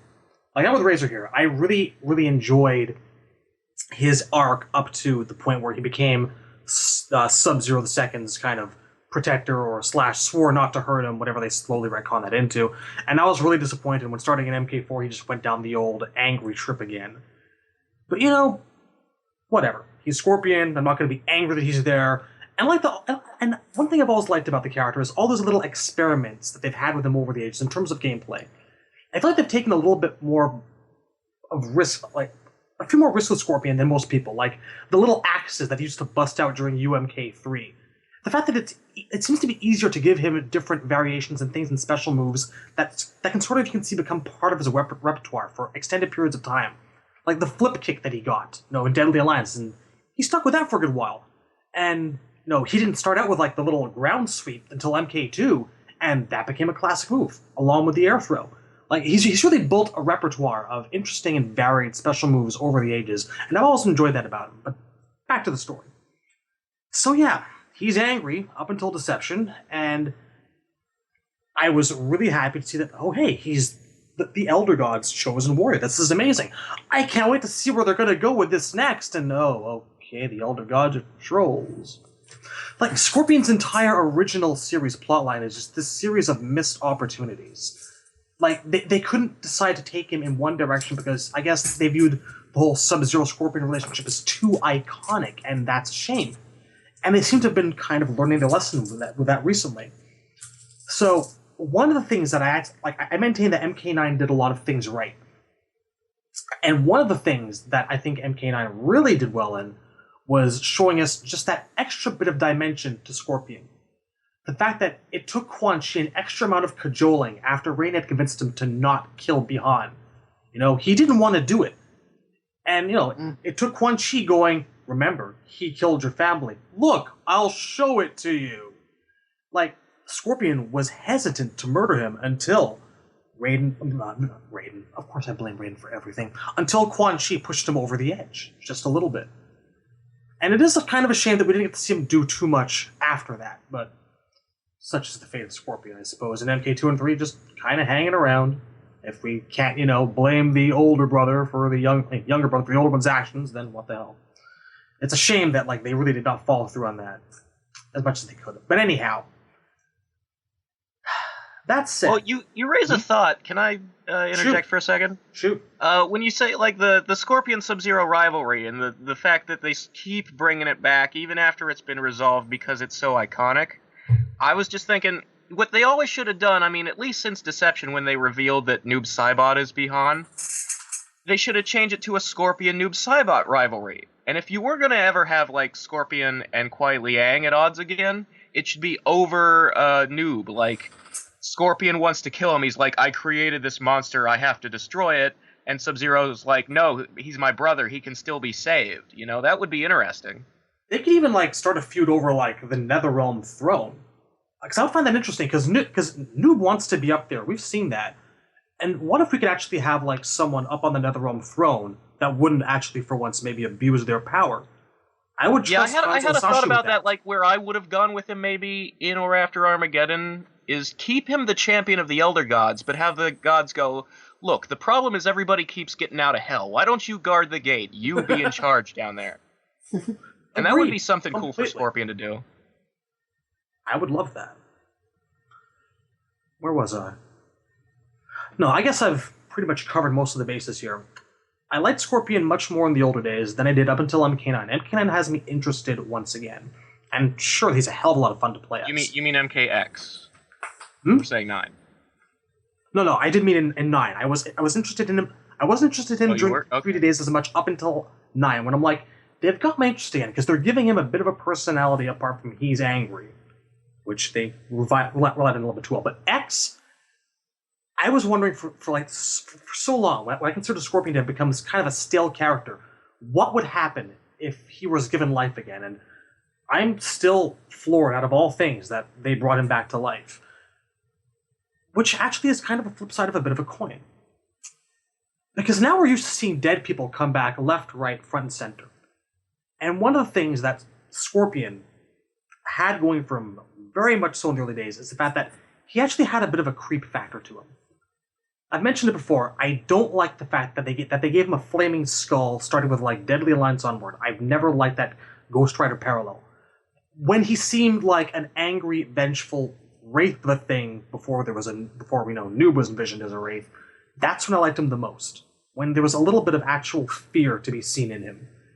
And that effect kind of lessened over time once everyone started coming back from the dead, and you had 20 different kinds of specters, and that's just, I guess, that's a side effect of where MK has gone over the years. But we have the reverse now. I'm more interested in seeing what happens with this guy now that he's alive again, how he's dealing with coming back to life, and what kind of a role in story he's going to play. I feel like he's going to be kind of a major protagonist, and they're kind of hiding that from us. In this instance, I normally would agree that yes, the guy is overexposed, and he's been overexposed to hell for the longest time, but I feel that it may be an instance where it's justified that he actually does appear on the box art. So, here's to him. Favorite fatality and favorite costume. I want to say Toasty, but it would be wrong. I'd be lying to myself. Although I never get tired of it. It's gotta be the MK2 Jugular Slash. Something I've always wanted to see come back in some way, shape, or form. I love the fact that he would just, cut that thing, the edge of a spear across their neck, and blood would just come spurting out, and then, for good measure, hacks him in half again and, toss it back, them over his back. Oh, yeah. And, I always did love the giant spurt of blood when he cuts the neck. It looks so good. I've missed that. That should be a brutality, honestly, because it's so classic. That should be a brutality. Completely. And as far as outfits go, I'm with TMK here. MK2. There's something about, the fabric, the way it looks, that makes it feel... It makes it feel more ninja-esque. And I feel that more than any of the ninjas, Scorpion looks most at home with the MK2 outfit on. And that's it. Yeah, the diamond quilted pattern. I've always associated that with Scorpion more than Sub or Reptile. Definitely. Yeah. That's probably why I love the MKX one. It seems the most like the MK2/MK1 attire out of all of his recent ones. But yeah, I completely agree. Well, I think the versus DC costume would be my second favorite because it has all that quilting. Yeah, it's up there. Temp? All right. With Scorpion, I've always liked the character. He was never one of my mains because in every game there's always 2 or 3 characters I wanted to play more. And he got really cool in Deception. I love the Deception storyline. I love what they did with him. I thought that was a fantastic evolution. But after years and years of deprioritizing Scorpion, I always say in order to main a character, I have to feel some level of ownership, I have to feel like I've represented that character, I've endorsed that character, I've promoted that character. And I have no history of that with Scorpion, so he's a great character, but he's not my character. So I kind of left him alone till MK9. And even in MK9, I mostly played it from a gameplay perspective. I really liked the Vortex a lot. And I love the high points. When his story is good, it's really good. Like, Razor said, I love the idea of him, taking an oath to defend Sub-Zero. I thought that was a good character quality. Like Shadaloo said, I love the idea of him coming back to life in MKX and just...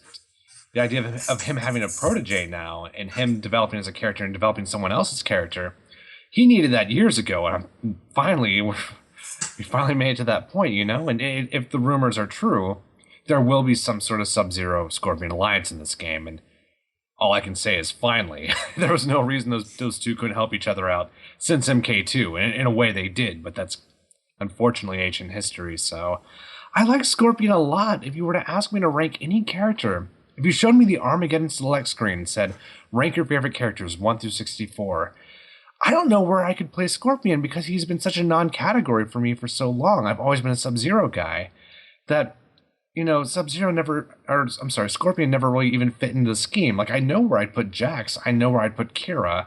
I know where I'd put Mocap. I don't know where I'd put Scorpion. But MKX is the same story. There's so many characters I'd rather learn. So he's like number 12 on characters I want to pick up and get good with. So I planned on playing a really mean Scorpion in 2017, but till then, he's just going to be a really good character who I really admire. But I don't have that deep connection, but they've done a lot of things right with him. I think it's a lot of fun, and I think I've always said if you put him in a room with other characters, really interesting things are going to happen because he's such a dynamic personality. And finally they're doing that with Raiden, with potentially Sub, with Takeda, even with Kenshi. I love what they're doing with him and Kenshi, how Kenshi's the one who kind of wiped the rage from his eyes. That's beautiful. That's good character development. That's good relationship development. We're finally there. I think it was a long time coming, but now that we're here, I can really celebrate it. It's a great thing to have. So Scorpion's a great character. I think he's a great foil to not so much Sub-Zero, but more to Quan Chi. I like that rivalry a lot. And yeah, favorite costume? I'm going to go Deception. I love the Deception costume. I love gold. I don't like yellow, but I like gold. I don't know how that works, but it does. And it looked really cool. He looked like an Elder Gods champion. And that's one of the problems I have with Sub-Zero and MKX. He doesn't fucking look like a Grandmaster in his primary. Now he does so in his alternate. But his primary, I'm like, he has no identity. What are you? You look like a foot soldier. What the fuck are you, And Scorpion, it looks fantastic in the new game as well. Definitely an honorable mention to that. Favorite Fatality. This one's going to be a little controversial because the execution doesn't make any sense. But the concept does, and I would love to see it done again. And that's his ultimate MK3 Denizen Summon Fatality, where he does the pose, 15 scorpions jump out of the ground, they do a pose. I see where you're going. Those could be like Shirai Ryu grunts or something. That's what I always kind of figured. That's what I always figured that's what was going on. I figured those were like the dead Shirai Ryu. Yeah, that's what I thought too. I thought Hell Denizens, and they just couldn't model them because, scorpions, but that makes more... I like that better. I like that a lot better. So, let's do that again. That would be awesome. And as far as I know, we have not seen his second fatality, so fingers crossed. Well, I think we saw a glimpse of it in the latest, the Shaolin trailer. There's, sort of a weird close-up of him throwing the spear. And I wonder if it'll be the one from the very first, the trailer... The reveal trailer with the Wiz Khalifa song where he pins Sub-Zero's head to a tree. I wonder if it'll be something like that. Maybe. I mean, I want to keep my hopes up. I mean, maybe it'll be just a really elaborate brutality. But I think it'd be so cool if he does some of the Shiryu. Am I saying that right? Shiryu? Well, they always say Shirai Ryu because they don't know how to pronounce Japanese words. It should be Shirai Ryu. Shirai, let's work on this. Okay, so Shirai. If you actually wanted to get even more technically, you could say Shirai Ryu. Yeah, is it? Yeah, that's what I was gonna say. It's just you, Shirai Ryu. Shirai Ryu. So this is what happens. He summons the Shirai Ryu. And don't just. Oh dear. And not only just Americanize it. Yeah, just the impersonation. Say Shirai Ryu. American. They all show up. They all got their badges. And Takeda's fucking in there, because why not? And they all just pummel the dude. That would be awesome. Fox with his face missing. That'd be great. And there you go. That's my favorite Scorpion fatality. Again, the UMK3 concept didn't make a ton of sense, although it does now that you guys have pointed out the obvious. I didn't think about that. For 15 years, I did not think about that. But okay, you know what? Actually, I'm going to make you feel less bad. Because actually, while we're on the topic of UMK3 and weird animations and things we didn't actually specify, when we were talking about Sub-Zero's second fatality earlier, this came back to me. We're also talking about Trilogy. You know how they basically did the whole head and spinal cord rip, but because of the graphics or whatever it was, or standards, or the comedic overall tone, they blacked it out before you saw whatever happened, right? Yeah. See, looking at it, I don't know what it was, but I never associated like that blacking out with like the head and spinal cord ripped for years. Really? I figured he was just ripping their face off because they just used like the punch animation straight. I don't know what it was. I actually really like that fuck you, rendition of the rip. Fatality. Well, I think there were strategy guys that just labeled it spine rip, so that's how I always knew what they were going for. Like, I got the joke that, the spine rip was super controversial, so we're censoring it. Didn't even see it that way at the time. I was like, it can't be the spine rip because they've already shown that. Herk-a-durk-a-dur. You just brighten your TV incredibly high, and then you just see a face, just him holding a face. I think that's somewhat understandable, but believe it or not, when I played Classic Sub in UMK3, that's the one I did. I feel like not showing it has a charm to it. But that's me. But okay. Actually, now I want somebody to have a fatality where they just grab a face and rip it off. Oh, God. And that's I want to see a thing. Fatality where they just censor it and you don't know what the fuck happens.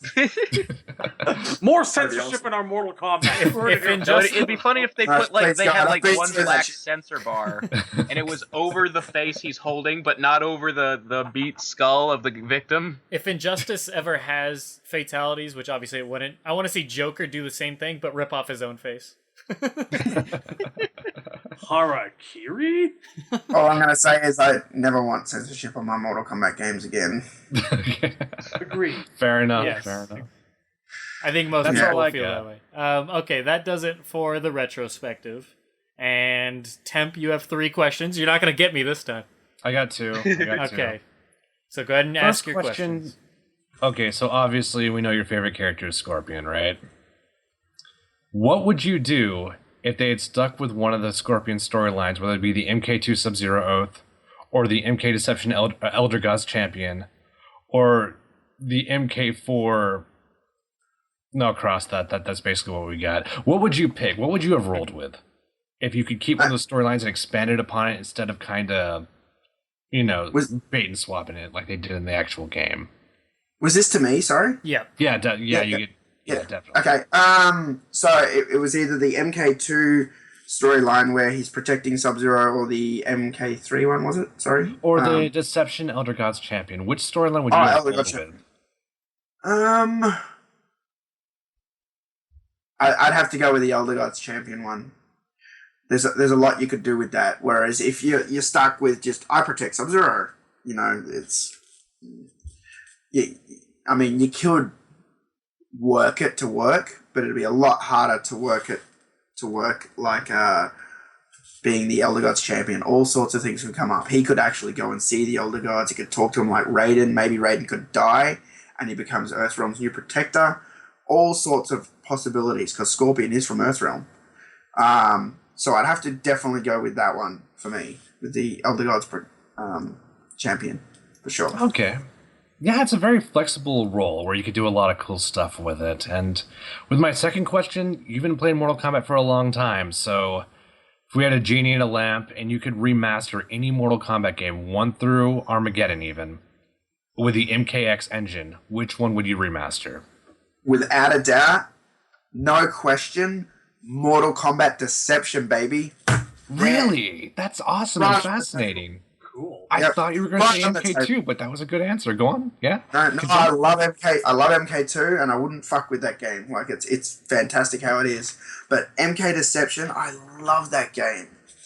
And the story mode, the conquest mode, if that was remastered and done up, and just the game in general was done up, and a lot of those problems fixed. I kept hearing, it's broken. I was so sick of that fucking term. If they fixed all that stuff and did it up and put it in the new graphics engine, it would look fucking amazing. I would agree. That's my favorite MK game to date. Gameplay aside, that is my favorite MK game to date. So yeah, that is a fantastic answer. I absolutely agree. Everything about Deception was cool. Everything about it. Like the promotional material of the renders that came out, the way they released characters all the time, all the little modes it had, all the content it had, the crypt, the gameplay, the first time online, everything it had was just excellent. But the conquest mode was amazing. It opened the door for so much story potential, and just even though it was like crap graphics, there's like a rock here and then it's like, grass for 6 kilometers, it didn't matter because talking to the people, interacting was the cool thing about it. And if they remastered and did that up, oh my god, that would be fucking awesome. Nice. Did I kill it? I agree. I like that answer. Yeah, that's a hell of an answer. I mean, that's a hard one to argue. I think most people like Deception for sure. Well, Sony I think fans Deception don't. gets a bad rap because people look at the new characters and go, I don't like Cobra and Kira, I don't like Hotaru and Darius and Dairu, and that's sort of been the legacy. But there is just so much great Damn you. stuff in Deception. Sweet. I've only got 2. I don't have the 4. I'm kind of bummed about that. But How many Armageddon Steelbook editions do you have? I have the set. Nice. Thank you, Midway. Thank you very much. Midway was so good to me when Armageddon came out. I'll never forget that shit. Oh my god. They sent me 50 copies of the game. And that included the collector's covers from all the collector's covers except the Goro Cage one because GameStop had bought all that stock. But I actually... I was about to say, that's the only one that I have. Yeah, It's the only that's one the I one have. I order. I had that one on order because it's the only one that would ship to Australia from who was it? Bing Bang something. So it would be forgotten. Yeah, I have the Goro Cage one. Yeah, But- I think most of us do, probably. Yeah, so I've actually got the set. Yeah, but yeah, I don't have the set of Deception. One day I'll get the other 2, the Raiden and Baraka covers. Sweet. That's freaking awesome. Jealous. More than a little. Gotta admit it. Midway was so cool to me. Fucking God rest their souls. Days gone by. He's gone. All right, that'll wrap up this episode, and I just want to say thank you, TMK, for coming on, of course. You spent, how long is this episode? Just under 3 hours with us, and that's not our longest episode, believe it or not. But Yeah, that's actually kind of short for us. Shit! So stay on. what can we talk about? Actually, our longest episode is 4 hours, and that was an anomaly. Most of them are about 2 hours, 2.5. So, but either way, this is cool, and I appreciate you coming on. You didn't have to do this, and you showed no reservation to come on. You were all for it, so thank you very much for doing that. You've been part of the MK community for the longest time. You're a staple. You have your MK Onlines, you have your TRMK, you have TMK. You're with all of them in my mind, and I think most fans' minds. So very much, you have your own corner of the Mortal Kombat community franchise and all of that. So thank you very much for the content you put out and just for being a passionate fan. I think all of us can relate to you in that sense, but you take it to a whole new level, so we definitely appreciate that. Huge Yeah, no thanks, worries, dude. man. No worries. No, it was fun. I like doing these. I like talking MK. MK's, like you said, I'm passionate about it, so talking with other fans is always fun and hearing other people's opinions too. And when it's live, it's more interesting too. It's not censored, It's Right. It's raw. definitely different than a forum board, and that's what I love about it. So totally. And of course, you're always welcome back. Maybe we can get you on like a few weeks after MKX comes out or something like that, where we can talk about it. I definitely want your reactions to whatever happens with Scorpion. God, I'm hoping they don't kill him again. What about Tremor? I'm really looking forward to that. I hope that leak is true and that Scorpion and Sub-Zero do team up to No. What if Yeah, we don't leak. No, Safe? stop. Yes, we're safe. Not We're leak, safe. but You're the safe. bio leak. Okay, It's not okay. a spoiler if it's a bio, all right? All right. Not listening. We're just I'm making. serious. We're just making sure. I was just making sure. That's all. It's not that I don't trust you. I'm just I've scared. avoided all the leaks. I've avoided everything. I know. So. Most of us have, and I said I hope it's true, so that right there, it's not actual. All right. But on that note, thank you very much for coming on. Yes, we'll keep in touch, of course, and keep putting out your content. They can find you where? What is your YouTube channel? Mine? Yes, YouTube.com/ yeah, exactly. On Twitter, it's twitter.com. Total MK. There you go. Can you guess the Instagram one? Instagram.com/fuzzy bear. No. Partial MK. Total MK. And Facebook? Facebook's actually different. Okay. It's Total Mortal Kombat. Okay. So Total search Mortal that. Kombat. So just spell it out on that one. Yep, the altogether one word. And I want to say one thing before I go. This is very important to those Tremor fanboys listening to me. Tremo still sucks. Shots fired. Don't care if you End on a positive note. hate my opinion. He still sucks. Oh, God. Okay. Guilty and innocent. After that, I feel like we have to make that the title of the episode. It's gonna rub so many people the wrong way, but Tremor Still Sucks has to be the title of this episode. If you do it, you have to say Tremo still sucks, because that's what I call him now. Trem what? Tremo. Okay. Just sounds annoying, just pisses them off. You know? That's just me. Cool. Hashtag brown loadable content. Brown loadable guts. I love that. I'm going to use that one. And on that note, folks, once again, thank you for coming on, and you can like us on the things and subscribe and all that nonsense that I'm horrible at doing. Yes, I'm horrible at plugging our own show. But anyways, catch you guys later. Yep, thanks Black Cyborg, Razor, temporary username, and Shadowloo. Adios, Honor, folks. Pleasure, sir. Yep. Have a good night. Take You care, too. guys. Later.